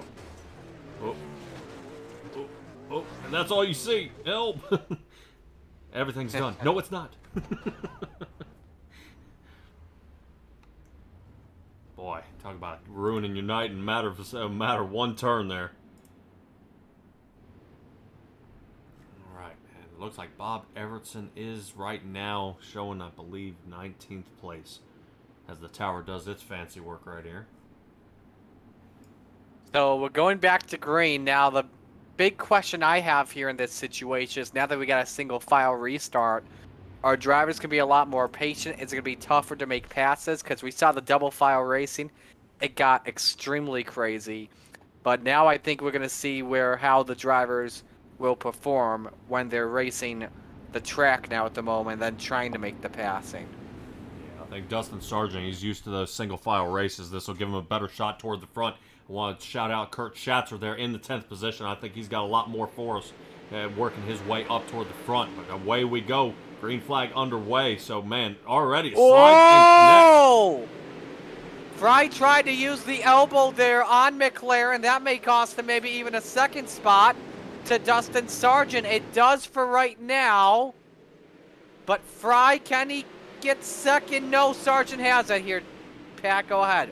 All right, let's see if Sargent can go ahead and slide his way toward the top. See if he can get a little top speed coming out of this turn here.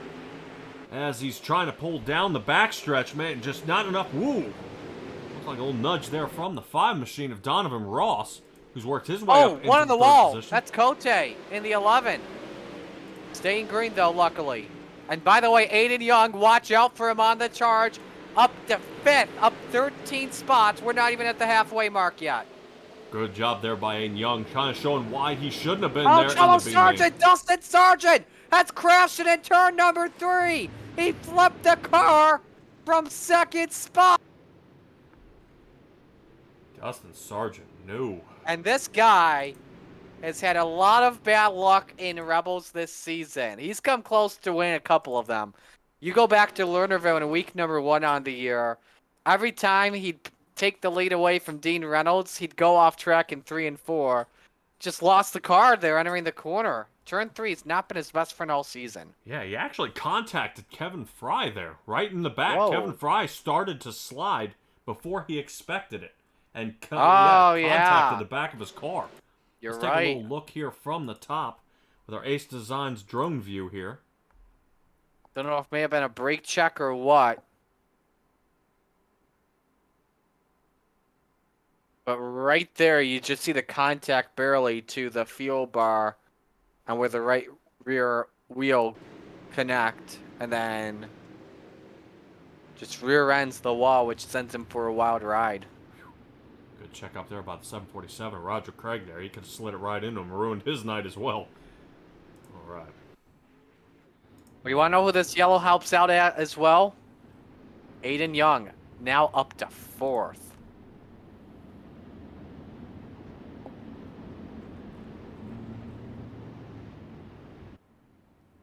Fifth?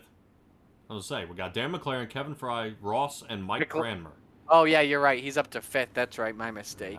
No fear. That's all right, man. Look, dude, look, man, he's already up 13 positions. Right now, as fast as he's on the move, he may be in 4th before, we get 2 more laps down. Aiden Young is on the move. I mean, super, super fast in that 69 machine. So I'm interested to see what else he can do. But, man, I believe that is Preston Cranmer behind him. So Preston Cranmer doing a great job. He's up 3 positions from where he is. And hopefully he's able to get his way up there. But, oh, man, tough break for Dustin Sargent here in the back. Now starting back in the 20th position. I mean, the back of the field. And you just hate to see that sea of cars in front of you. And, man, now I got to start from the back. So he's got a lot of work to do to get his way back up there. See if he gets a little luck from Aiden Young here as we get back under green. McLaren fires them. We are 11 laps in the books. Everyone using the hot low line. Here goes Fry once again on the send. No contact this time. Behind them, Aiden Young. Inside on Mike Cranmer for 4th. He's got it for right now. Got to make sure we complete a green flag lap. Meanwhile, for 2nd, Donovan Ross on the outside. Looking for the line. He's got it. Where did Devo come from? That's what I was just getting ready to say. Donovan Ross would come from out of nowhere up here in the top 3, really battling it out here with Kevin Fry. Kevin Fry gets a little bit of a break here, but boy, look how fast Donovan Ross sends it into turn 3 and 4 here. So now he's going to get the kind of the whoa. Gets a little loose there and contacts the wall, Marty. He just caught the wall. Here goes Fry to the inside. McLaren opens up the door for the flying Fry for the race lead off in turn 2. A drag race down the back chute. Nearly getting together. Fry on the side. Ross gets a little bit tight. Here comes Aiden Young for 3rd on Devo meanwhile. 14 complete. Donovan Ross kind of sends it way high into that turn, gets loose and contacts the wall. Aiden Young staying true to the bottom, nice and careful, trying not to hit those tires as he's trying to keep up a lot of pace. But right now, Kevin Fry takes away the lead from Dan McLaren there, and now we have a stack up here for 1, 2, and 3. Watch out for Chad Cote, though, closely. He is testing the high side out, and he is getting it to work at the moment. Meanwhile, Rich Holland has brought the car into pit road. He's had an issue. But still Kevin Fry out in front. Dan McLaren. Here goes Steve-O underneath on Soupy for second. Can't get it to work on corner X, and McLaren clears for P2. Donovan Ross still kind of peeking around, outside, inside, outside. He's trying to find room, but man, he's not going to Gary find Taylor. All right, he's not going to find a lot of room if Aiden Young keeps holding him there. All right, let's see. You said Gary Taylor's around. Yeah, this was one where he's got no damage on the car. This was one where he just lost it all by himself.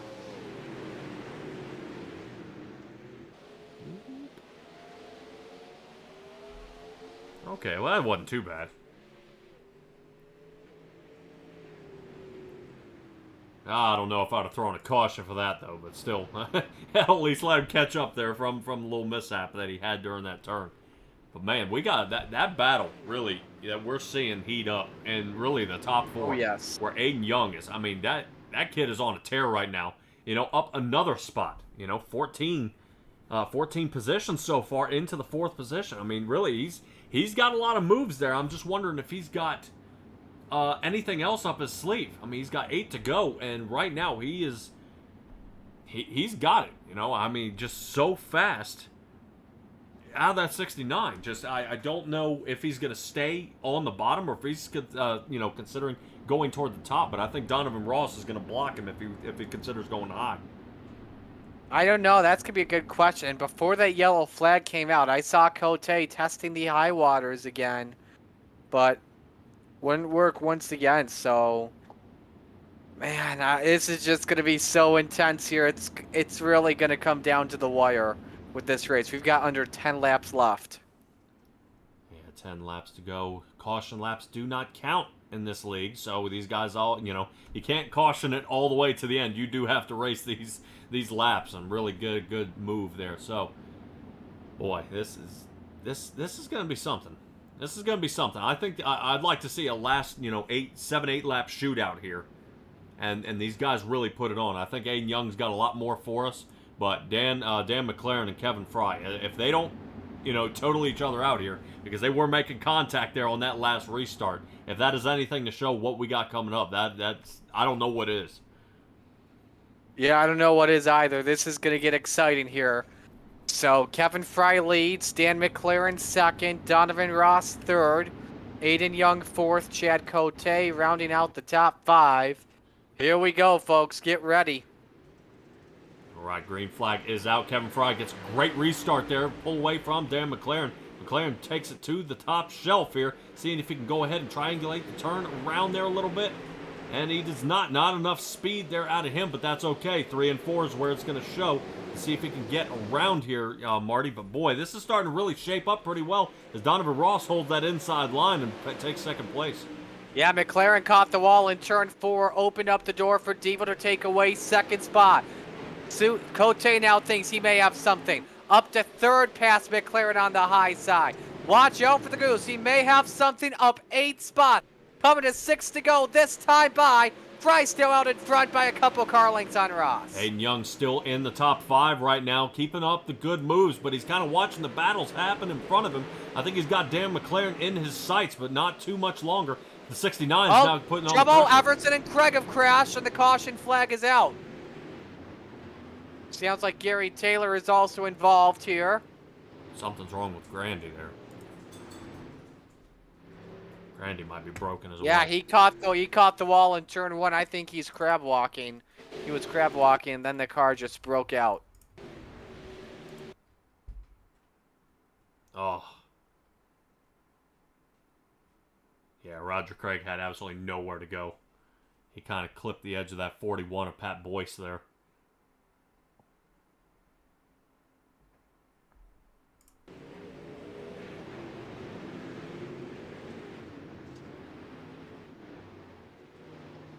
Wonder what in the world happened to Grandy. I think he just rode the wall in turn 1 and something broke out from underneath.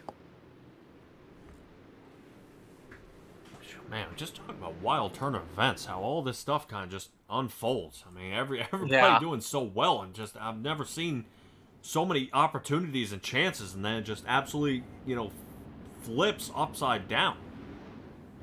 They're just unable to kind of really kind of keep their head down and heading in the same direction.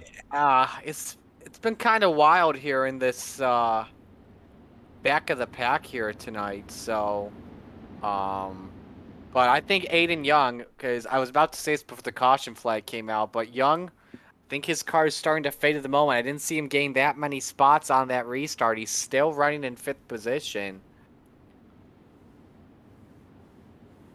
Yeah, Which makes you think, did something happen? I don't know.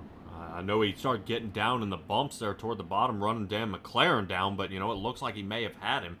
But one vehicle that has been out there on the track most of the night is that pace truck, and I want to go ahead and talk about the Steve King Foundation pace truck.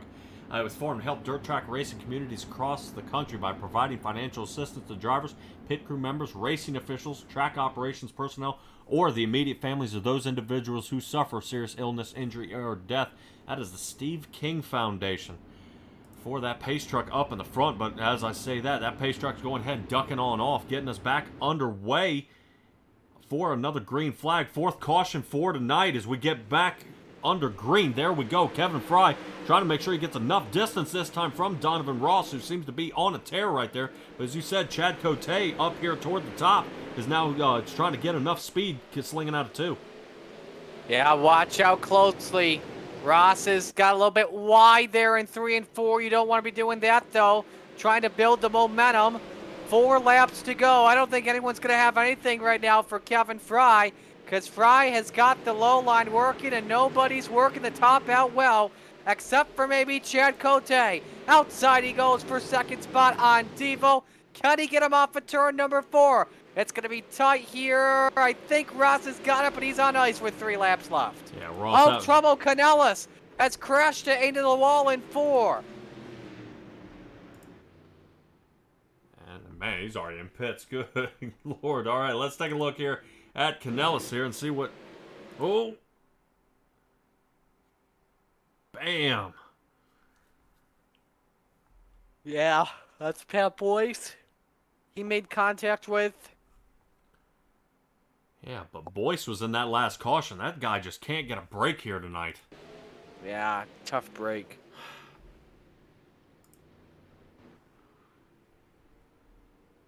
Man, super fast out of a lot of these drivers out here. Just got to get them in the right area. And you see these guys, some of them get that wind up.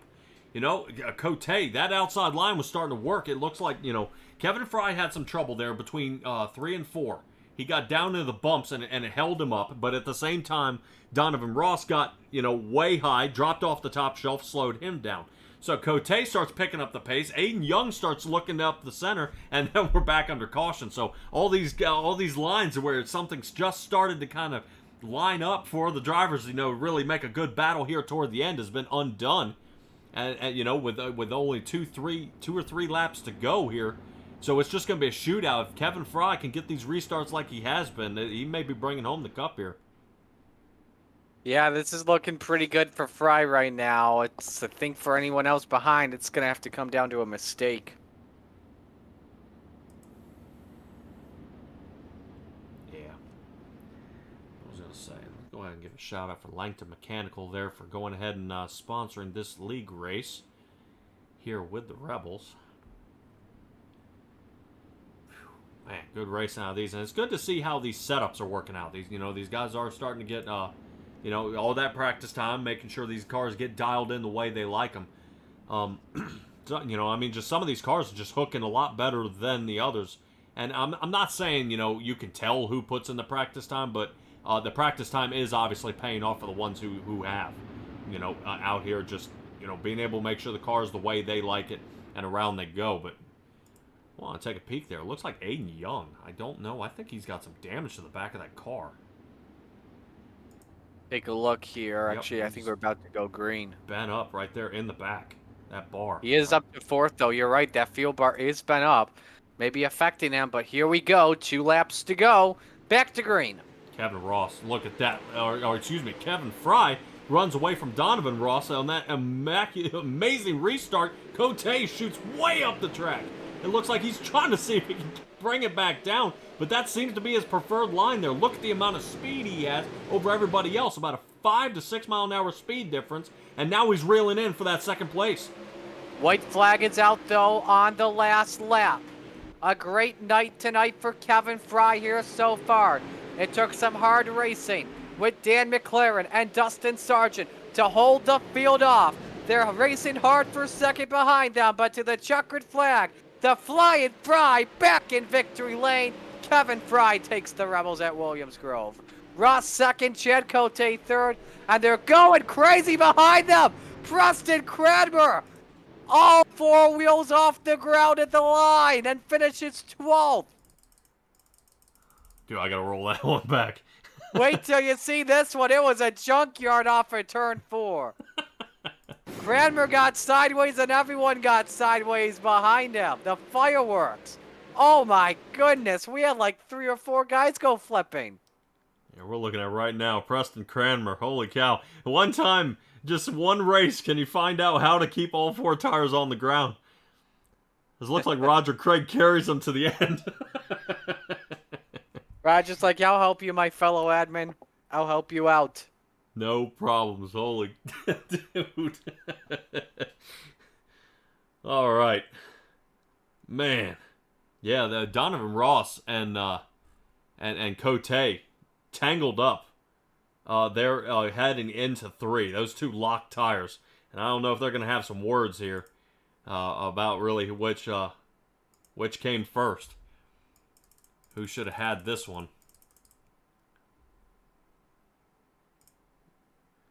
Yeah, that was a fun race to watch, too, so.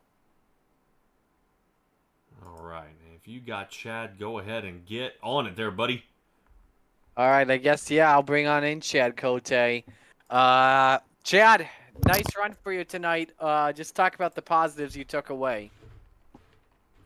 Yeah, at the beginning, I don't know what I was doing, to be honest with you, but the end of the race, my car was a rocket ship. I don't know. I thought it looked like a lot of fun for me in the car. I can tell you that.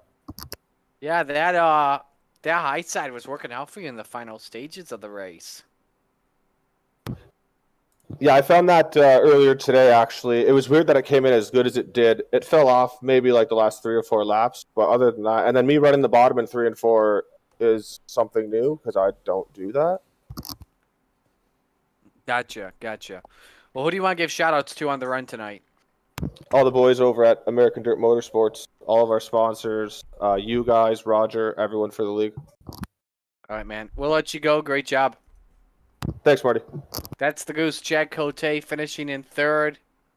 Let's talk with Devo out here if he's still alive after a hard-fought second-place finish. Pat, you got him. Oh, man. Donovan, man, what a wild race. Did you have anything for Kevin Fry here tonight? I think so. I couldn't get his starts timed right, so by the time I made up the gap,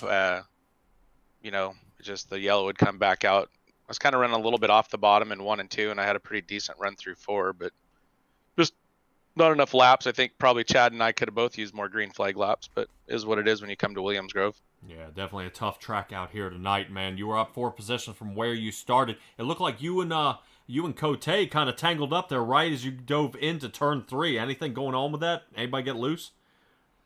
No, I mean, we're running the last lap there. I think the last time we ran on the podium, he told me I was in his way, so I'm going to make sure that I'm in his way this time. Didn't see him from where I was sitting. All right, definitely hard to see around that wing, man. But awesome job here tonight. Second place finish. Go ahead and give me your shout-outs, bud. Let's get you on the road. Oh, yeah. We're just here so we don't get fined, as my buddy Marshawn Lynch would say. Y'all have a good night. That's Steve-O for you there. All righty, Donovan Ross there. And that will bring us to Kevin. What do you call him? Kevin Flying Fry. The Flying Fry, yes. Back in victory lane. Kevin, nice job for you tonight. And that was a hard-fought race with you, Dan, and Dustin. Yeah, that was pretty tough. That was definitely had to hit your marks every single time, especially running the bottom like that. trying not to get into somebody on the outside of it, which I think I did with a little bit with Dan, but I did not mean to do that. I was trying to back my corners up a little bit and get a drive off, and there's a couple times I think I got into him, and I apologize for that. So that was tough. Were you surprised that the low side was like the only place to go? Because normally at a track like Williams Grove, the high side is the place to be. Yeah, But I was you really got shocked. the low line to work. Yeah. Yeah, I was Go ahead. really shocked that the top line went away as quick as it did, because I was, me and Dan, I was running the top, and I was like, man, it sounds like he's really catching me really good on the bottom. And then I was like, oh, I'm gonna try my line on the bottom just to see what it felt like, and it felt a lot quicker than I did on the top. So I was like, well, I guess at the bottom is the way to go. So, and then that's when Dan passed me on the bottom at 1 and 2, I think, and I tried to get back around him. Absolutely, man. Who do you want to give shout-outs to on the run? I can't thank my team, the firm, enough for everything that they do. Appreciate them time and effort on the setups, and Dean Gertie for all the tips and the help and the driving coaching and everything else that they do over there at Dirty Gertie. So I appreciate those guys and appreciate you guys for making us look good on the broadcast on TV. So thank you. All right. We'll let you go, man. Great job. Thank you, sir. That is Kevin Fry, who takes the win in Coolray Victory Lane. Pat, another good one. Yeah, definitely. But we have another one, so don't go away. Renegades, so that Class A division is up next. Once again, back with the Open 360s here at Williams Grove. It's going to be a heck of a pile-up. Hopefully not in cautions, but green flag laps and another winner that we can crown here tonight. We are going to go ahead and switch to commercial, and we will be right back to go ahead and bring that right to you.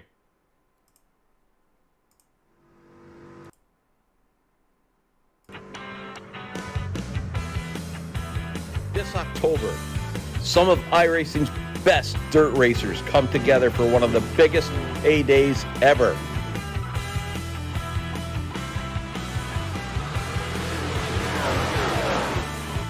All dirt roads lead to Charlotte, and the Dirt Track Bank World Finals, presented by the Dirt Alliance.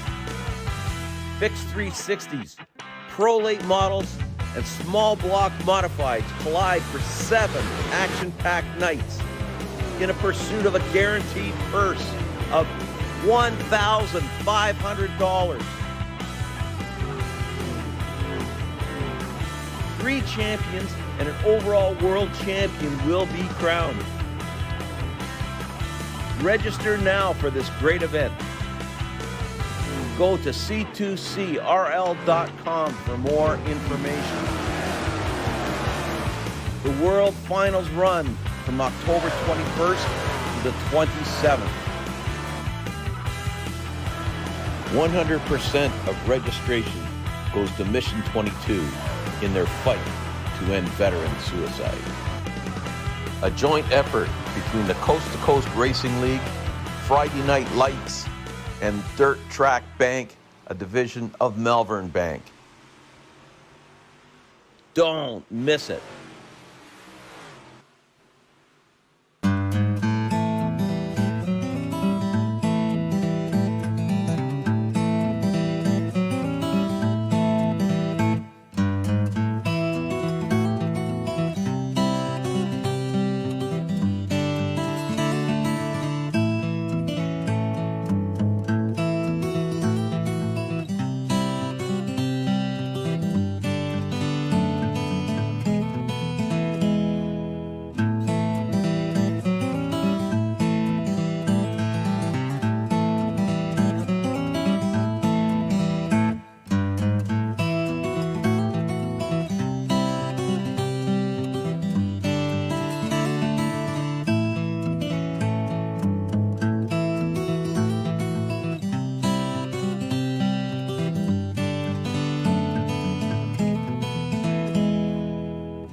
leader in our industry. The lifetime parts and labor warranty is pretty awesome. Basically, all the parts are covered, the labor and everything. When we say lifetime, we mean lifetime, and it's supported with money-back guarantees. And with that, you're getting all qualified technicians that are going to ensure that this job is done perfectly and operates perfectly throughout the life of the unit. Learn more about our Coolray lifetime parts and labor warranty at Coolray.com. Coolray and Carrier. Turn to the experts. The 50th Napa Super Dirt Week, October 3rd through the 9th. Racing, music, camping, and more. It's the 50th running of racing's biggest party, October 3rd through the 9th at Ohsweken Speedway. Don't miss the superstars of dirt car racing go wheel to wheel. Then stay for the live music and entertainment. Get your tickets now at superdirtweek.com or call 844-DIRT-TICKS. Be there.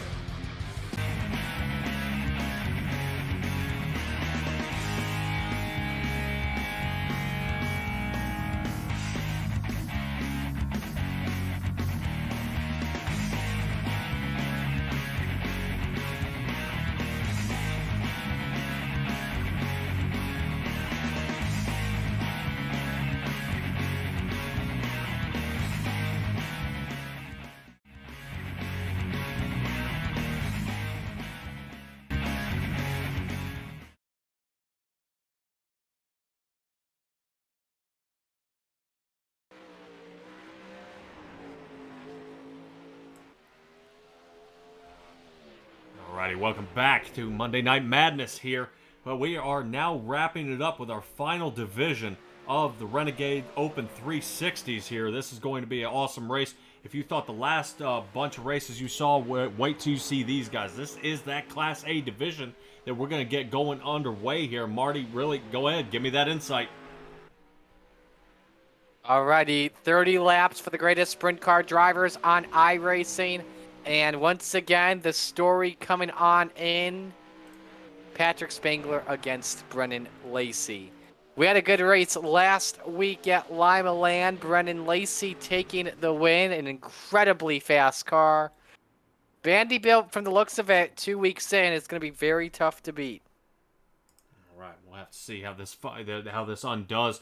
We're still at the half-mile track of Williams Grove. Going to be a good one. Track heating up to 69 degrees, same as the air temperature. So I'm assuming with as many races we've seen happen here tonight, this track is going to be super slick coming right off the bat. You know, there's not going to be as much tacky spot as you've seen in some of these other areas as we're getting these guys under qualifying here. As we were talking earlier about flying Kevin Fry here up in the front. We'll see how he gets it done. First guy I'm watching on track right now is Chris Schaefer in car number 23.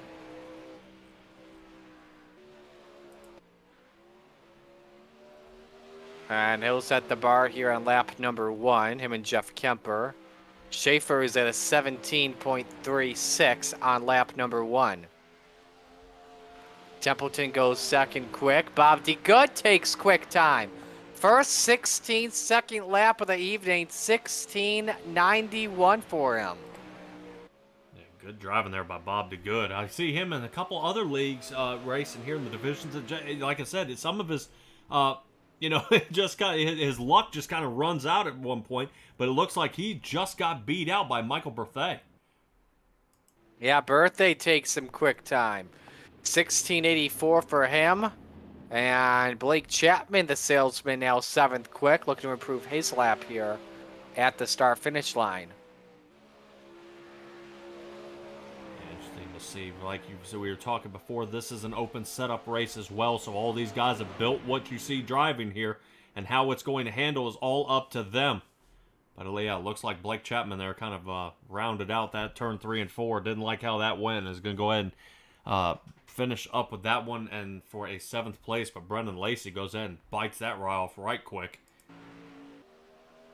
Yeah, absolutely. Brandon Dittmer going 7th quick in the number 83. 17:09 for the Spider Monkey. Kyle Moonen goes up to 6th. 83. 17:07. Oh, sorry. We're looking at Brandon Dittmer here, and he just broke the car. Oh, slid out of 4, hit the wall, and then came back toward the inside. So he's now dog tracking back to the. Good job, Ditz. All right, back to the backup car. All right, Kyle Moonen. Zach Neubauer, 5th quick. Nice lap going for him at the moment. We have to watch him a little bit closer. See how he does on his 2nd lap.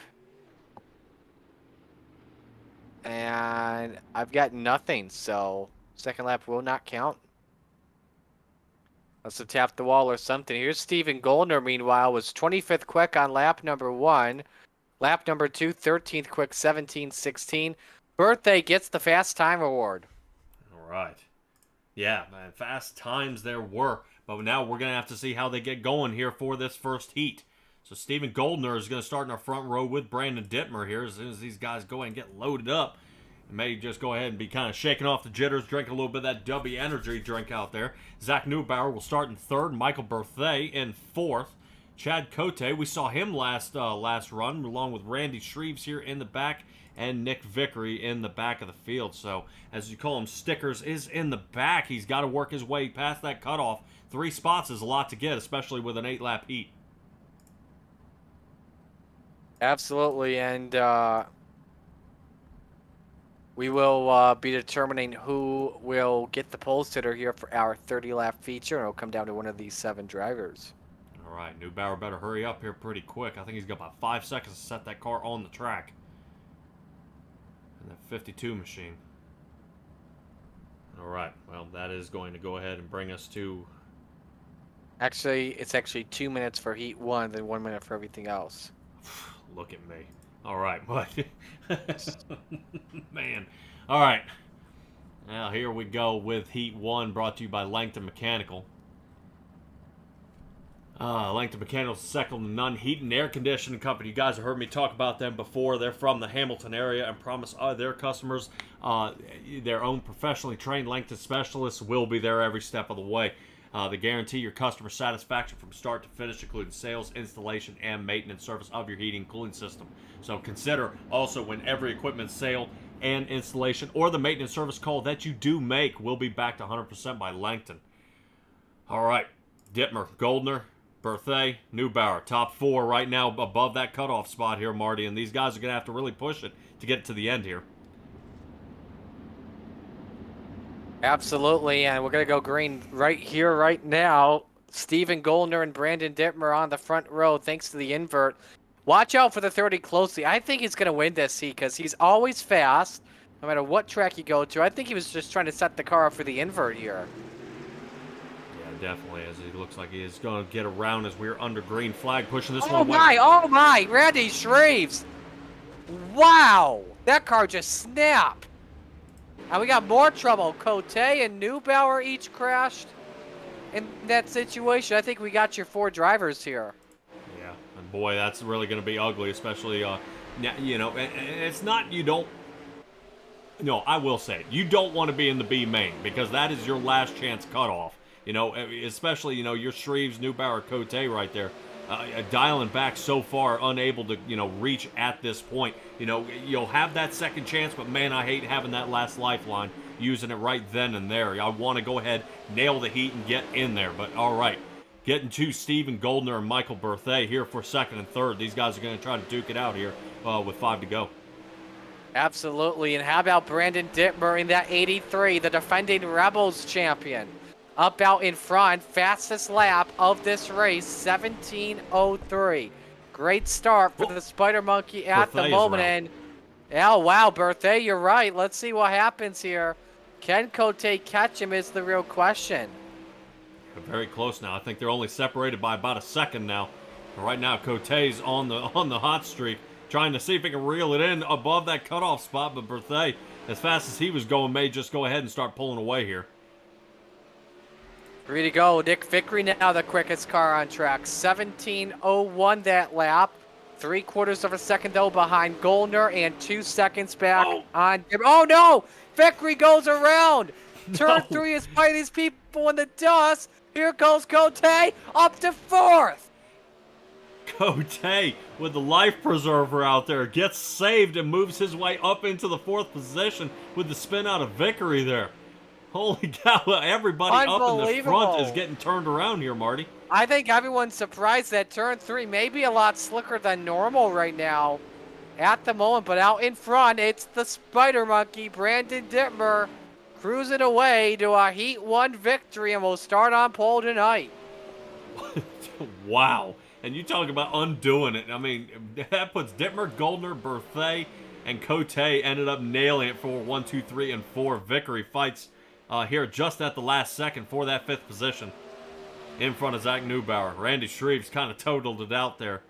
Hopefully he's able to square that one away before we get here for that B main. But first, let's get to Heat 2, brought to you by Magnum Race Designs. Magnum Race Designs offer iRacing wraps, hero cards, logos, flyers, and even t-shirts. If you're looking for new design, want attention to detail, competitive pricing, and fast turnaround times, check out Magnum Race Designs on Facebook, where you can contact them directly through Messenger. They are a proud sponsor of the Coast2Coast Racing League's 358 Modified Division. But right now we are in the 360s. Have no fear. Let's take a look here at our grid starting up. John Hine in the front. Brendan Lacey second. Dean Reynolds third. Bob DeGood. We saw him super fast out there for the qualifier. Chris Schaefer in 5th. Terry Landis, I've seen him before, doing a really great job out there, starting 6th. But Joe Backus here in the 7th position. He's gonna have to make some moves up toward the front if he wants to go ahead and survive this heat. Absolutely. Dean Reynolds, by the way, gotta give him a shout out. He is in the chat, just said this maybe 10 minutes ago. Popping my Renegades cherry for this season. Easy. Easy. That Super Dirt Car Series guy out there going ahead and giving this a good run for us here on the Monday Night Madness. But Dean Reynolds in that 3rd position, the 79 car you see there. Bob DeGood to it is outside. And DeGood will be your cutoff man there in the 4th position. Ooh, some slight contact between Reynolds and Schaefer. I think the inside line got stacked up. And out in front, one of the favorites to win this race tonight, Brennan Lacey. Taking the lead early up on John Hine, Bob DeGood, and Dean Reynolds. That's your top 4. And you do see the separation that Brendan Lacey is getting. No contact was made, and Brendan Lacey over by 3/4 of a second here off John Hine's front bumper there. John Hine trying to see if he can run him down, but it just may have to kind of tuck his tail and go ahead and take a solid 2nd place. But Bob DeGood back here watching Dean Reynolds putting the moves on him in that rearview mirror. So got to watch out where to place here as we get it diving in turn 3. Terry Landis, by the way, crashed. We stay under the green flag, though, obviously, and Landis will likely go down into a last chance qualifier. 17:06, the last lap for Brennan Lacey. Quickest lap, the only guy right at the moment to run in the 17:0s. But we got, oh no, Lacey crashed! Lacey crashed! Oh my goodness me! Lacey fell in turn 3 just like what Vickery did. And now Lacey's out of a transfer spot. Take a quick look here at Lacey, see what happened. Yep, got up there, stacked up. John Hine, good move staying there. Boy, everybody just barely missing him. All right. Awesome job. Brendan Lacey staying there. John Hine now goes ahead and takes the lead. So much for tucking tail and assuming 2nd place. He goes ahead in a wild turn of events. Now has almost a 2-second lead off the front end of Bob DeGood there, as he's going to go ahead and probably bring away the race win here, but he has 2 laps to get it done and stay clean. Chris Schaefer, the final transfer spot at the moment, up 1.4 seconds on Joe Backus. But you're right, let's watch Dean Reynolds here. Schaefer is starting to reel him in for the 3rd position. White flag is out for the professor, John Hine. All right, looks like John Hine's going to have a real cruise to the win here, 2.5 seconds ahead. Looks like Dean Reynolds and Schaefer may be pretty close to kind of killing each other here, but Brendan Lacey back here fighting for the 5th. Let's see if these 2 guys make contact. Oh, Joe Backus, look out. All right. It looks like Brendan Lacey goes in and gets the 5th position. Still going to move to the B main there. Man. And Brendan had a 16-second lap. Dude, he's got to figure it out. So I think Lacey could be going for 2 main wins, a B main and an A main. He's done that before. Remember Lima Land last week. Lacey started from the 16th position and won. right, so that means there is still time. Right now, Jack Hitt's got to go ahead and get gridded up here pretty quick as he'll be starting in the first position with Blake Chapman in second, Kyle Moonen and Tyler Wilson in our second row here. Jeff Barker in fifth, Greg Boydell in the sixth position, and Jeffrey Kemper with the tough hill to climb in the 181 starting in the seventh position here. A lot of heats here in the final show up here, but man, still a lot of great racing here before we get to the 30-lap feature. Absolutely, as the field is rolling off. Pretty good heat from the looks of it here. A lot of guys to watch out for in this one. Kyle Moonen, who won week 1 of the season at Lernerville. Up there, Blake Chapman always fast. Tyler Wilson always fast. Pretty good heat race with these boys, and this is our third of 4 heat races. We just saw Brendan Lacey kind of get dialed back there, our points leader at this point. John Hine won it, and he's our 5th points leader there. So a lot of these guys looking to kind of make a good moves up there toward the front, especially Kyle Moonen, who is in 10th in points right now. So hopefully he's able to go ahead and get past that cutoff spot. He is in 3rd right now, but we'll see how he ends up after this heat. Heat 3 brought to you by the Salty Dogs Racing Team. These guys go ahead and throw out a dog bone to whichever person who ends up highest. If they're at least, as long as there are always 3 here on the track. But boy, this is starting to stack up here as the 53's looking there toward the inside. I believe the 513 Jeff Barker's who I'm talking about there toward the inside in that white, black, and gold car there. Starting to kind of watch these 2 cars separating behind him as he's flying up the center. 5th, looking for Tyler Wilson to see if he can get that cutoff. Whoa! Moonen sends it in on Chapman for the race lead, and somehow the salesman gets away with it. I don't know how they didn't wreck there with 2 laps complete.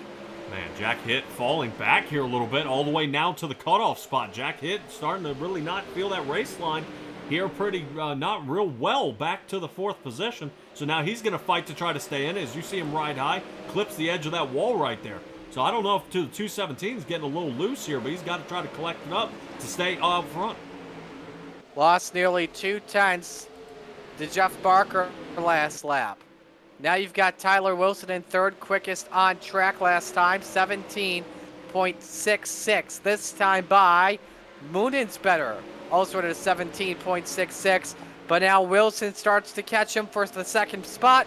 Wilson thinks about looking to the inside, decides not to. Still, Blake Chapman out in front, 3 laps to go in Heat 3. Kyle Moonen super fast that last lap. He's trying to reel him in. Only about a 1/10 of a second faster than Blake Chapman there with a 17.56. As this one is starting to kind of really squeeze each other together here with only 3 to go. Whoa! No! Moonen went out of the ballpark! He didn't even go up in the air! I saw him slide up and then that was it. Nothing happened. Wow.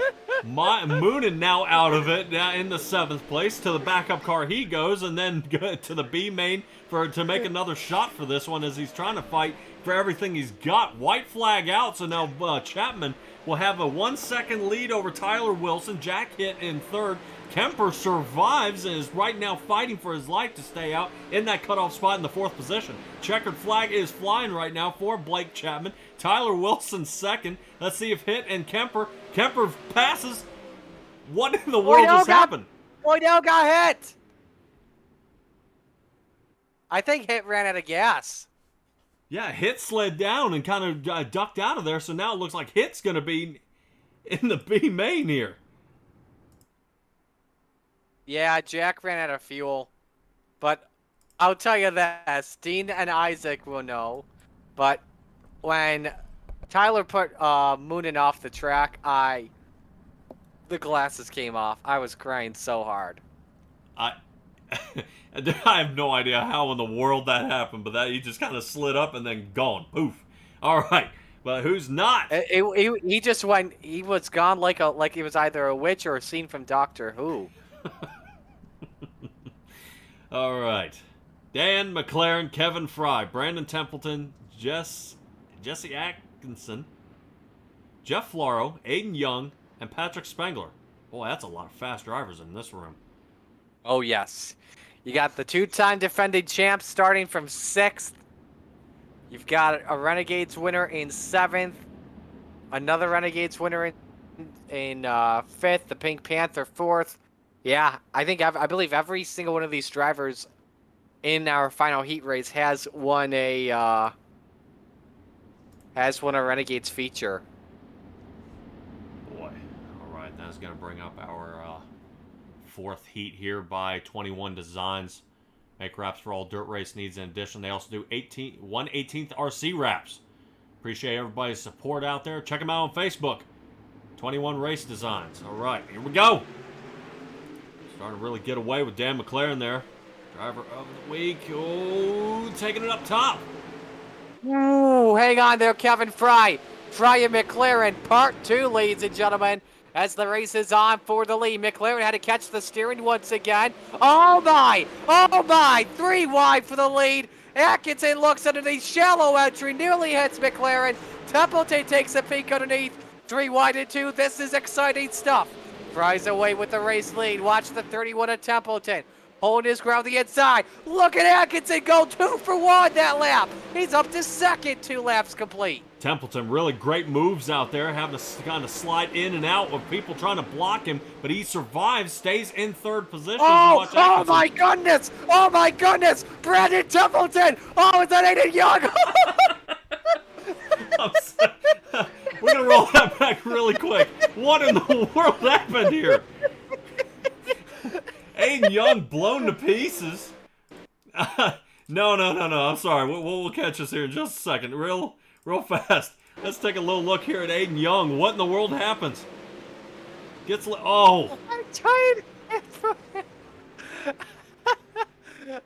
iRacing gave up on him. Sent him straight to the pits. All right.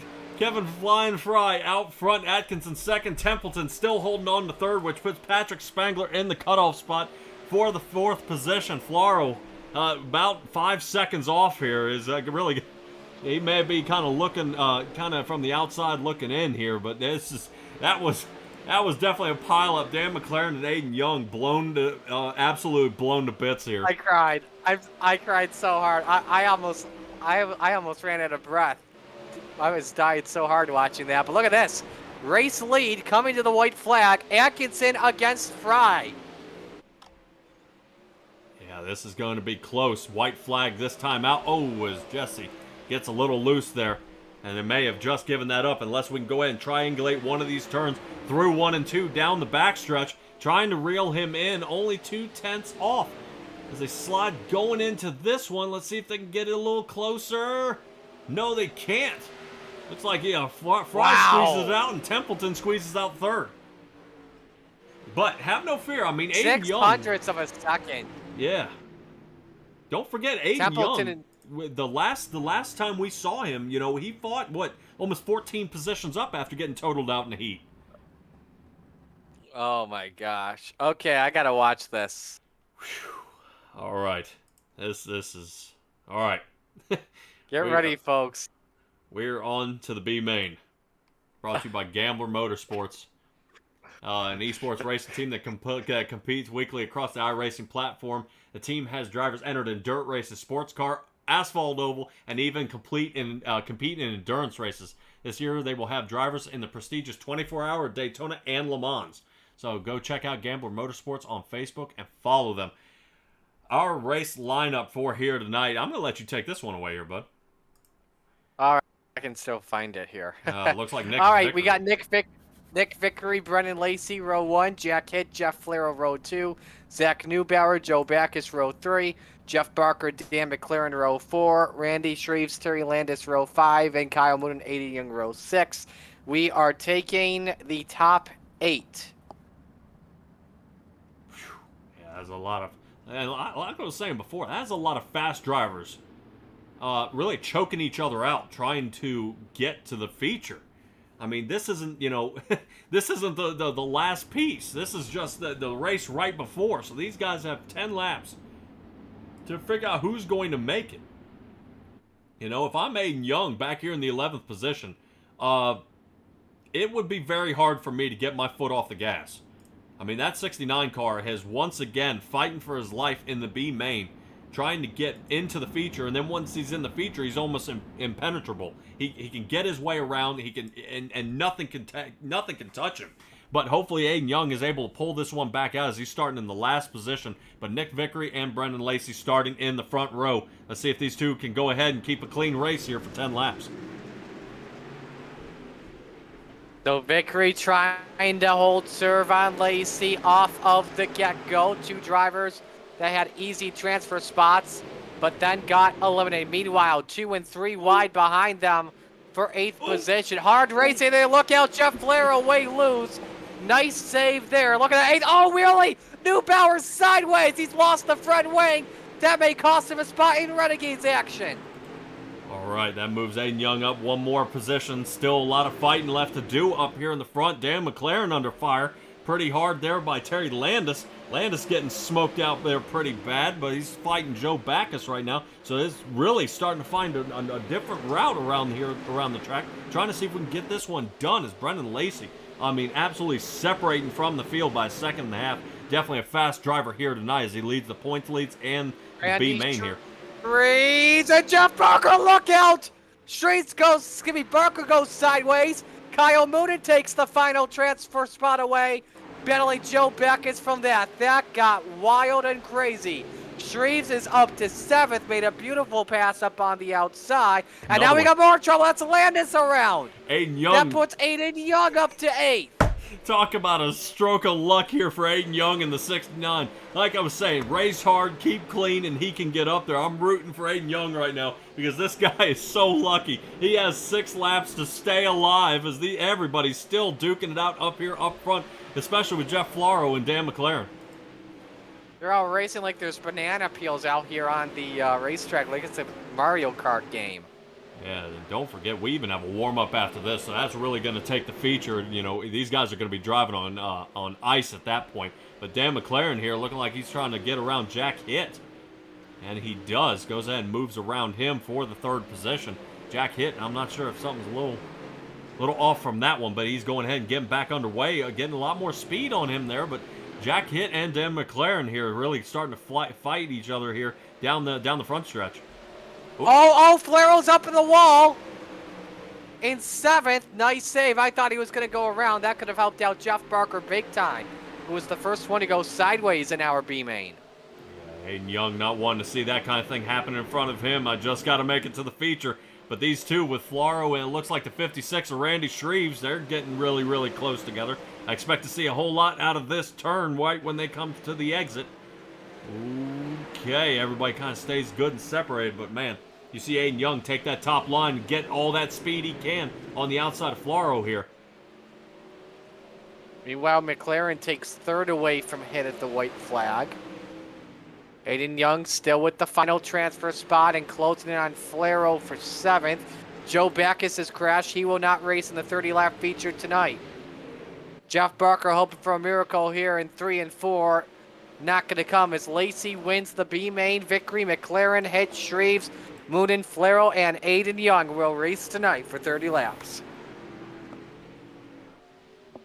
All right, well, that was not as bad as I thought it was going to be. Man, the rest of these heats have been just absolute demolishing for a lot of these teams out here. Lacey, Vickery, McLaren, Hitt, Shreves, Moonen, Floro, and Aiden Young move on. All right, 30 laps coming up momentarily.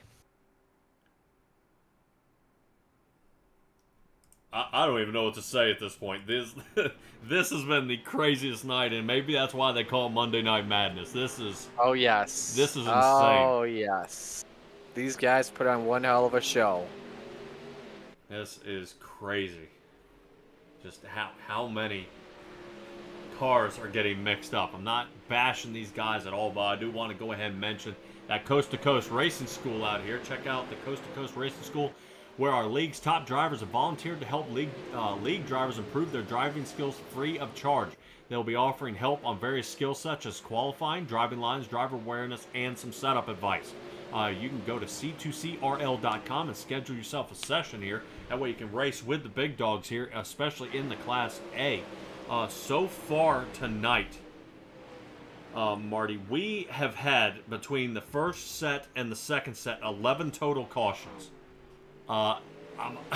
I don't think we'll have, we're not going to double that here. But, man, this is just, there's a lot of tough driving out of here from a lot of great drivers, and there's just only so much real estate these cars have to go. Yeah, I think we're in for a good one. I'm seeing some wild wrecks break out in the back straightaway.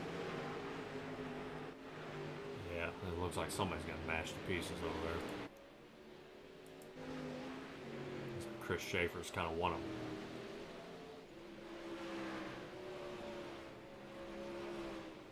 Well, I can't wait to see how this grid kind of lines everybody up here. Aiden Young, once again survives by the skin of his teeth, makes it. Just once again, so close to the end, just barely squeaking it out, and he survives.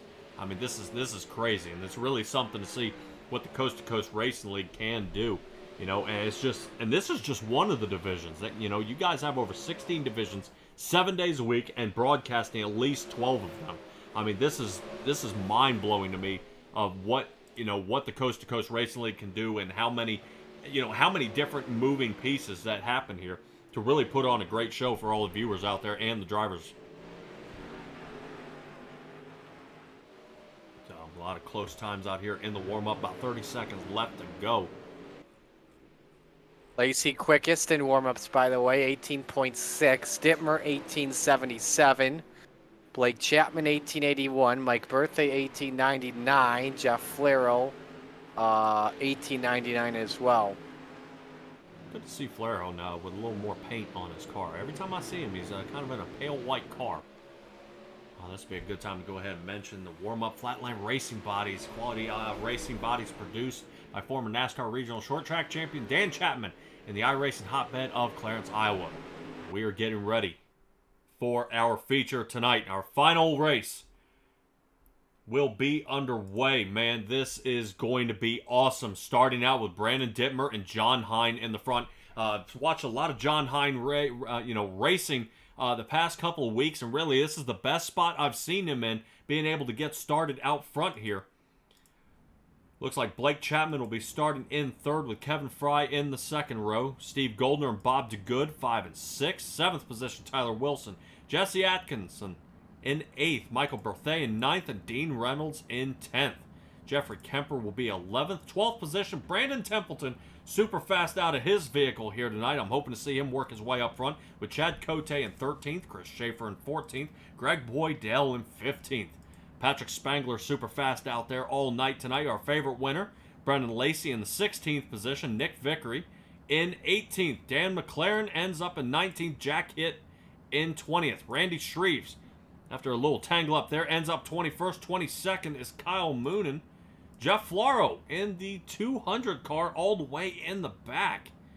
And Aiden Young, by the skin of his teeth, saving it and starting in the 24th position. Really rounding out our top 24 for our feature presentation tonight. Here in the Renegades class, Open 360s is what we have to show. And what these guys have to prove on the track has got to be one heck of a show. What this track has come down to. We've been here at Williams Grove all night. The track is broken down. It's getting slick. We got 30 laps, so another 5 more laps than what the last feature we had. And these guys are really going to have to put it down and show on their skills here so far. Absolutely. These are the best sprint car drivers in the world and always put on one hell of a show. And I'll say this once again, you will not be disappointed by what you are going to be seeing here tonight. All right, this is brought to you by Dylan Westbrook Racing. And away they go. Green flag is out, so John Hine gets an awesome jump there on the outside. Really the favored line for him there toward the top, but we'll have to see if he can hold off Brandon Dittmer there, who qualified pole. Looks like they made contact. Oh, that was so tight. I thought they were going to wreck everybody there. Cautions on the racetrack. And it is for Kemper and a couple of others. Oh, wow, we got 3 upside down. Jack hits one of them. I want to see if we can get a little closer to the top here. Kind of take it Templeton. You're looking at it from an aerial shot. Oh, Dean and Kemper got together in 3 at the top of the screen. Oh, man. Oh my, Patrick Spangler. That's so tight. A couple of drivers fall out of the ballpark there in that situation. I'm going to look here from another angle. Wow. Kemp, you know what happened? You missed it as well, but Kemper got into birthday, which sent him sliding up. Left Dean with nowhere to go. Yeah. Yeah, we are definitely looking at that view from the top by that Ace Designs drone view here. And it just starts absolutely collecting the entire field here. Let's get a little closer. You just see the carnage from everybody there. The 217 almost snakes out of there, but is unable to get it done. Jack Hitt gets kind of smoked out of that one. All right. Man, either way, man, it's still, you said these guys get one good fast repair and give it another shot. But it's definitely tough out there. Stellar Stella out there in the chat. Let's go for record 30 green flag laps. Never mind, didn't make one. That's really, you got 24 drivers trying to sling it sideways into a turn on dirt. I mean, to me, you can only expect so much. Contact, yes, but I think somebody just kind of, once it clips, turns you sideways, you are a sitting duck. That high line being the more preferred line, everybody else was there, so it just started the accordion effect there and just collected everybody up. Brandon Dittmer, Hine, Blake Chapman, Kevin Flying Fry, and Steven Goldner starting out our top 5. Bob DeGood getting a good brush of luck here in the 6th position. Tyler Wilson 7th. Jesse Atkinson in the 8th. 9th is Michael Berthet and Cote in 10th. Right now, 1 through 9, they're locked in where they started, but Cote is the only one in the 10th position who is up 3 positions so far. So Brandon Dittmer is going to bring us to our green flag here, Marty. Yeah, you see the scoreboard, by the way, reset for those wondering why it's doing that. It's just normal on lap number 1. Dittmer got the wall and almost opened the door for John Hine to get to the bottom. Now Chapman gets a run underneath for the runner-up spot. See if the salesman can take that away. Remember the Rebels feature. Everyone worked the bottom side. That was the dominant lane. As Dittmer leads, Chapman tries to find a way in turn 2. Yeah, definitely trying to work there. John Hine taking a very high line there. It didn't seem to work out. It shuffled him way back into the 4th position at this point. Right now, my tower is going absolutely insane. I think it's trying to figure out... It's going to update. Yeah, it's going to where update. all the cars are here. Yeah, we are trying our best. 2 laps down, 1 lap down. Something happened to Moonen, I think. It was a glitch. I think Moonen got out of the ballpark while our leaderboard was reshuffling, but we're going to ignore that. So we got some wild racing, cars in the wall all over the place. Steven Goldner's on the charge. He's up to 4th. Just got past Kevin Fry, and he wants 3rd on the Professor. All right, hopefully I don't take this thing to a 3 wide too soon. A lot of racing left to go here, as we are definitely trying to give it a good push around here. John Hine now, right, is a 3 wide condition here. John Hine going to try to switch it up. Good move there by him, keeping calm and starting to dial it back there a little bit and get a good aim. But man, he's having a really, John Hine's marching back here a little bit while Brennan Chapman, by the way, we missed this. Chapman got the race lead. Something happened with Dittmer, and now the salesman is out in front here at Williams Grove Speedway. Look at Goldner trying to get a run inside on Dittmer. That run doesn't work at all for him. Yeah, we're seeing a fast man on the move right now. Brennan Lacey up 12 positions into the 5th spot. You see him dialing it right there on the inside. Oof. Makes contact. Looks like with Fry, and Fry now out of control. But he could. Nice save. Great job by Kevin Fry. Hang on, Bob DeGood got a wheel clip of Kevin. Nice save, but now you got to watch Brennan Lacey closely. This is why they call him low-line Lacey. He knows the bottom better than anyone else does in the Renegades. He's up 13 spots. We're not even at lap number 10 yet in this feature. He did the same thing at Lima Land last week, and now he's, got a battle ahead for 2nd. Goldner and Dittmer, they just touch. Entering turn number 3, Lacey goes 2 for 1 off of turn 4 up to 2nd. Good shot there by Lacey, moving up into the 2nd position. He's 3 seconds off of Blake Chapman, but at this pace so far, with as fast as he's going, he's half a second off. In about 4 laps, he's going to have it. So and look at this. Sorry to interrupt. Look at this lap time. 18:94. Better by about a half second compared to anyone else out there right now. 18:93. Second quick, I think, is a 1942 in that last lap. That's unbelievable. Blake Chapman's got to be getting nervous as sweat beads are rolling off his forehead at this point. As you see, Brendan Lacey's really picking up the pace, starting to really apply the pressure here in the next couple laps. Boy, it's just starting to tighten up. As Brendan Lacey looking toward the inside there. Michael Berthet takes her to the pit road, no caution. Let's go back to fifth. Bob DeGood against Kevin Fry and Chad Cote. That's a fun battle. Got to give it up for Cote, too. Up 6 spots currently at the moment. Right, Brendan Lacey still doing a great job here. Only about 2 seconds off. Still a good bit of distance he has to do to catch up to the leader. Here, we'll zoom out a little bit. Right there, that black and purple car you see catching up to Blake Chapman there really is just barely keeping out in front as they are now starting to hit lap traffic there toward the back. I believe that is John Hine there.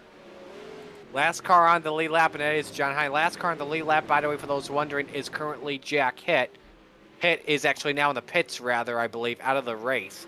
Next car they'd catch up to is Jeff Kemper in 17th. Chapman, actually, I should say, is just approaching him. But Chapman's actually kept the gap consistent. Currently 2.3 seconds on Brendan Lacey. So not bad right now for the salesman at the moment. Yeah, you kind of think Blake Chapman may be getting kind of caught up here a little bit in that lap traffic, but not too bad.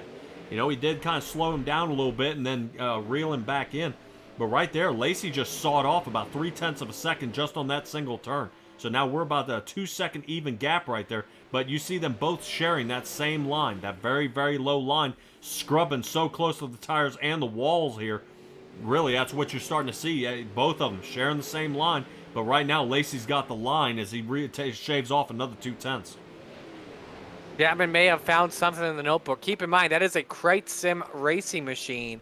That's not the Vanderbilt racing cars, which we normally see be that dominant, like Brendan Lacey, Stephen Goldner, Kyle Moon. Those are the best guys on the bottom here in this series. Let's go back to Aiden Young, up 16 spot from the drop of the green flag. Up to 8th spot, just got past Jesse Atkinson for the position. Nice run for him currently at the moment.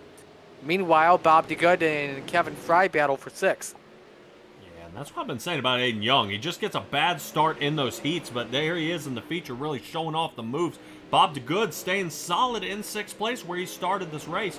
But now he's got, Kevin Fry, but he wants to, he wants to run down Cote, but Cote just kind of hanging out and keeping that separation. As I say that, Cote way up high. DeGood reels him in there, and now we got another battle back here. I believe that is, who was that? That looked like Aiden Young, and I believe. I think so. Yeah, but I want to go back to Bob DeGood here. By the way, while we're at it, we got to give him credit for running in 6th position. This has been a completely different Bob DeGood than we've seen in past few seasons. DeGood in the past has been a mid-runner, rear runner. He's been good at qualifying, but hasn't been the best in races. He is doing really good in this race. He started 6th, currently in 6th position, looking for 5th on Cote, but he's dealing with lap trouble here in Jeff Kemper. Meanwhile, for the race lead, gap is 0.3 of a second between Chapman and Lacey, with 7 to go this time by at the line. Yeah, Brendan Lacey starting to reel him in. I'm going to rotate up to this Ace Designs chopper view here and take a little look. Let's see if Brendan Lacey, kind of what their race lines differ. Lacey taking so much higher on that backstretch. Ooh, man, good move there by him. Kind of ends up checking up a little bit. Just so much more follow through. Look through the center of the turn there. Lacey giving just enough room. If Lacey's gonna want this one, he's gonna have to go up here, or he's gonna have to hope Chapman makes a mistake. Chapman cannot mirror drive at the moment. He knows Lacey's all over him, that's for sure, but he just cannot be looking at his mirror. Just has to hold his ground. Bumper from Lacey for the looks of it. 6 to go at the stripe. Yeah, quick little nudge there by Lacey as he goes ahead and gets this one around. We'll see if Lacey goes ahead and edges it in. Whoa! There he goes. Oh, they touch! Oh, they not code! Wow! All right, Lacey is able to reset. Here we go. 6 laps to go. Gets super close. Look how close. Oh! I mean, matter of inches from that inside wall. 5 to go now. Lacey still taking a peek there. Oh, dives it in hot. Here it comes. Oh, he got off Lacey! Lacey lost a lot of time there. Yeah, but don't count out Brendan Lacey just yet in that 4:14. He's going to try to reel him in again. Half a second off, but man, it's going to take him at least 2 laps to get caught up here and then try to give it another shot here for the race win. But Blake Chapman keeping his head down, staying disciplined, and holding him off. Good moves here by Blake Chapman, staying on that inside line. Lacey's still trying to figure something out. So here it comes. Lacey swings a lot higher to get that inside move, and now he has the momentum through the turn. Does he hold him off? So now we're running into lap traffic, and this is not what Chapman and Lacey want to see here as they get a little nudge here. So I think Lacey's really going to nudge him. There he goes, right there, coming out of 4. Lacey gets loose. Stays toward the top, dives toward the bottom. Here he comes. 69 of Brendan Lacey trying one more time to give it a run. Can he survive? 2 to go. We come up to the white flag here, Marty. We are getting smashed to pieces. All right, final 4 turns left for it. 2 are down. Lacey's going to send it. Connects. The race leaders have wrecked.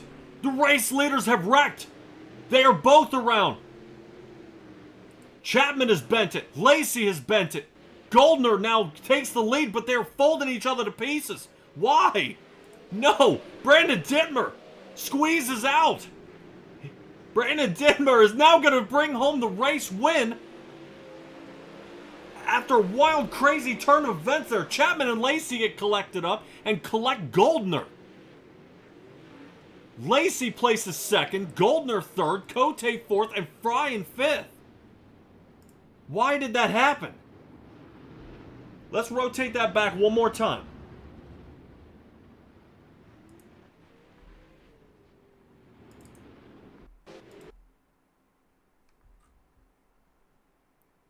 Great racing out of these two, but that just absolutely broke their hopes in the ending here. Let's get another angle. Brendan Lacey in the 4:14. Let's get a quick chopper shot, see where they lock. Good slide. Look like he it catches the wall. We'll try to see if we can get out a little farther here. So the 2 of them are out of harm's way, but it looks like I think when they try to spin it around to get back underway, it just starts collecting everybody again. Dittmer in the middle of the track.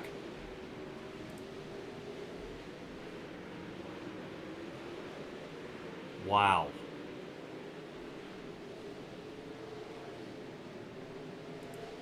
Yeah, Blake Chapman on that one. Let's give it another angle here. Chapman collects up into the wall. Tries to save it, bring it back down, and ricochets him off the wall again. Wants the race win bad, but then just starts collecting cars after that.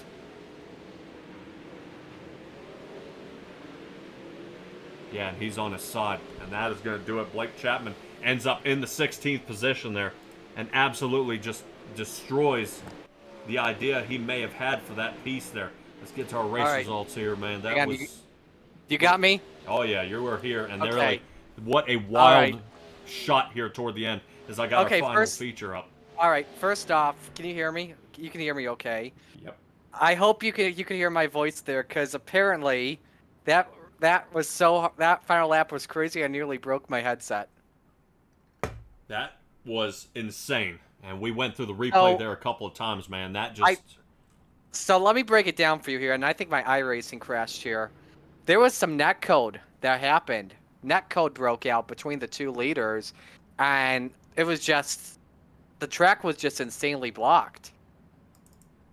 So that's what happened. That's unfortunate for both. For your top 3. I never thought we would have seen that again. Yeah, definitely an ugly shot there. Let me see if I can...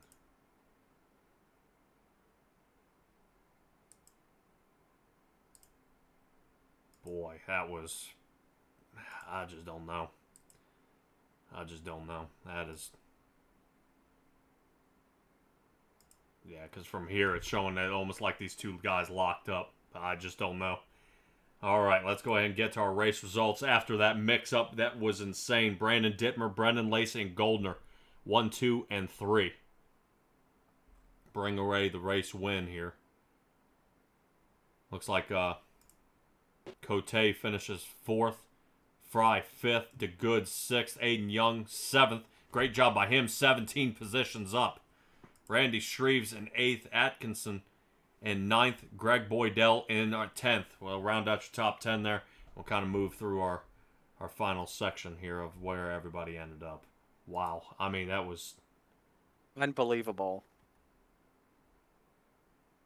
Yeah, Brendan Lacey's the only one who survived out of that one, coming back in place at 2nd. All right. Wow. I'm almost speechless at this point. That was the mix-up from from everywhere. I mean, you can't. Sometimes you just can't wrangle them in of how in the world these guys got where they got. All right, we're going to catch up with our 3rd place finisher here in just a moment. Let's see, we got Steven Goldner here in 3rd place. Here we go. All right. I'll let you take the top 3 here. All righty. Steven Goldner, you got a copy on me, or bud? Yeah, I got you. Dude, what a wild ending there toward the end. How were you not able to snake through and really bring away the race win there? That kind of looked like each other kind of smushed together. I was far enough back. I saw some of that stuff unfold. No one really held their brakes like they should have, probably, to avoid more wrecks. And I just had nowhere to go at. Cars were all over the place there on the backstretch. So, I mean, I would have appreciated a little bit more holding the brakes, but it is what it is. We'll take 3rd and go on the next week. Yeah, still you were able to save it here, man. But hey, look at it this way. A division, you come out here with a 3rd place finish. Fantastic job, you being able to keep it collected and get back out front. We're kind of looking at a slow-mo replay here, and you kind of got obliterated, took that front wing off. But regardless, man, you come out here with a 3rd place finish. Last question before I have you give your shout-outs. What was different on the track here tonight than maybe, than what you would have expected? Was the track a little more slick? Was it the way you like it? Did the car setup work out for you so far? Or, talk me through it. The setup was okay. We won last time we were here around the top. I think just everyone was kind of around the top there early, and not enough people around the bottom, and the bottom didn't really wear out. But you know what? Those 2 guys that were 1 and 2 there, coming to 1 to go, they were the class of the field tonight, and we obviously need to be a little bit better to compete with them here at the Grove next time. All right, man. Go ahead and give me your shout-outs here, bud, and let's get you on the road. I gotta thank all the Bandy Boat guys, Ross, Brent at Velocity Race Designs, Alex at ABR Setup Shop, you guys for the broadcast, Roger and everyone with the league, Dylan Westbrook Racing for the title sponsorship for the series, and yeah, that's about it. All right, man. Good job here tonight. We will see you next Monday at Kokomo, I believe. So. Yep, sounds good. All right, man. Good job tonight. Thank you. All right, and there's Steven Goldner there in that in the 30 machine, but really the man who kind of got that first tangle up there was Brennan Lacey. Brennan Lacey, the favorite to win here tonight, up 15 positions from where he started, finishes 2nd, and somehow you survive after that tangle up. Talk me through the last lap there, or actually, no, talk me through the last 5. Yeah, not too happy with myself, to be completely honest with you. We railed Blake in from, I think, 3.5 seconds. I don't know. Car was on an absolute rail down there, and it all came down to me just getting too impatient with it. I knew he's on the bottom. I knew it was going to be hard to pass him. I tried to stick it in there a couple times, get him to move, and that last one there, that's completely on me, and I owe it to him. Got to own up to that. I got the front end in there, hooked his left rear, and it just took us both. Fortunately, I was on the lucky end of it, but, completely shouldn't have finished where I was at, and that's 100% on me. Can't be more mad at myself right now than I really am. I owe that to him, we'll see what happens here coming up, but didn't deserve that. But had a car, and it was good to reel car in, good to have that speed, but like I said, not too good of a positive takeaway for me tonight, boys. Yeah, I was gonna say, but still keep in consideration, there were 4 or 5 laps to go there, and it looked like he kind of blocked you, and you kind of clipped the inside wall there a little bit that actually dropped you back to have to reel him in for the following 2 laps. So I think, to me, from the outside here in the booth, it almost looked like, something was going to happen. Somebody had to break. Either, you were going to be able to wedge in a bad block or a little slide up or something. Something was going to happen just from this angle. I mean, it was hard racing. You guys ran the same line, and there's just, there was nowhere to go. Unfortunately, it did look like Blake Chapman took the worst of it there, bud. And here you are in the second place finish here tonight. Kokomo is where we're going to be at next week. How confident are you with that track? I like that place, but back to that race there. The biggest thing I could find is I had so much momentum into the corner, and I don't know if the car was going away with him or what was going on there, but I could see he was really backing up bottom. I'm pretty sure it's just trying to block that line, which is a smart move. I'd do the same thing there for sure. I was trying to capitalize and show my nose, get my nose in there, and that, like I said, is completely on me. I mean, I owe it to that dude. He ran a hell of a race. I think he led every lap up to that one there. So that's not how I want to get this thing done, but we'll move to next week, see what we can do here, and hopefully we'll get back up here in the booth with you boys. All right, man. Well, hopefully you're able to kind of calm it down, everything else. Maybe you'll win one here later in the season. But good racing out of you here tonight, man. Go ahead and give me your shout-outs here. Fantastic shout-out to Vanderbilt Racing for making this car absolutely a rocket ship. I can't thank Stephen Goldner and them boys enough for making this thing unreal quick. 2 weeks in a row to be able to come back from mid to back of the pack and just fast cars is unreal, and to be able to do it with not very many incident points is also fantastic. So a big shout out to them. Big shout out to Ross over at Velocity Race Designs and all the boys that make this thing happen. You boys for the broadcast. Appreciate it. Yeah, appreciate you, bud. Really fantastic racing here tonight, man. Go back and watch the broadcast, and we got a couple angles for you. You might want to take a look out there, man. But great job tonight, and I'll see you next week. Thanks, sir. All righty, and there's the 414. Brandon Dittmer here is going to go ahead and bring out our cool race win here tonight. This man Dittmer out of nowhere was able to go ahead and reel it in. Brandon Dittmer in the 83. You got a copy on me here, man? Yeah, I got you. All right. How about that one, man? Oh, wow. How about that for your first Renegades win, dude? That's something else. I was going through 1 and 2, and Patrick's in my ear. We're in the team chat, and he's just like, there's a huge wreck in the middle of the backstretch. All the leaders are caught up. I'm just like, no way. Get around, somehow manage through that. I don't understand it. Yeah, just a lot of people and trying to share the same space. And like I was saying, first and second there, they had the same race line. It was bottom, and really you taking a look at you kind of favored the top line and may have saved you here during the race. I know, just some early tangle ups here in the race, but you were able to go ahead and stick it toward the end. Was the track to your liking tonight? I mean, that setup seemed to work out for you all right, or was there any looseness out there on the track? The track was definitely not to my likeness. The setup was a lot looser. I switched to a lot shorter of a gear right before the feature, and I felt like that kind of threw me off. I love running the top side in 1 and 2, and then bottom in 3 and 4, but I couldn't hit 3 and 4 to save my life tonight. All right, man. Well, we're looking at Kokomo next week. Go ahead and talk me through it. You feeling confident about that track? Kokomo is one of the tracks that I heavily dislike. Oh, so extra practice time for you. Well, we'll go ahead and get you to that practice time. But first, give me your shout-outs here for the night, taking a race win. Speed Shop 51 for the setup. Ross Carena and Velocity Race Designs for the scheme. He did a great job on it. Training Wheels Racing, Tyler Wilson and Patrick Spangler for bringing me on after the end of last season. You guys for the broadcast. Always love going back watching these things. I'll definitely have to go back and watch it, especially on that last lap. Coast2Coast Racing League for the entire league. I love racing in this league. All the competitors, they're all respectful. I think that's about it. All right, Brandon Dittmer, great job on your win here tonight, man. Hopefully there are more coming your way. I know I've watched you race on Tuesdays and Thursdays as well, so hopefully keep your head down and the wins will keep coming there, bud. All right, thank you very much. All right, Brandon Dittmer in the 83. Marty, what a wild run here tonight. Not too many cautions, man, but really this kind of boils down to, just kind of everybody staying patient and getting their way around. Yeah, absolutely. What a night tonight. So glad to be a part of this league. Unbelievable finish, unbelievable racing. Wow.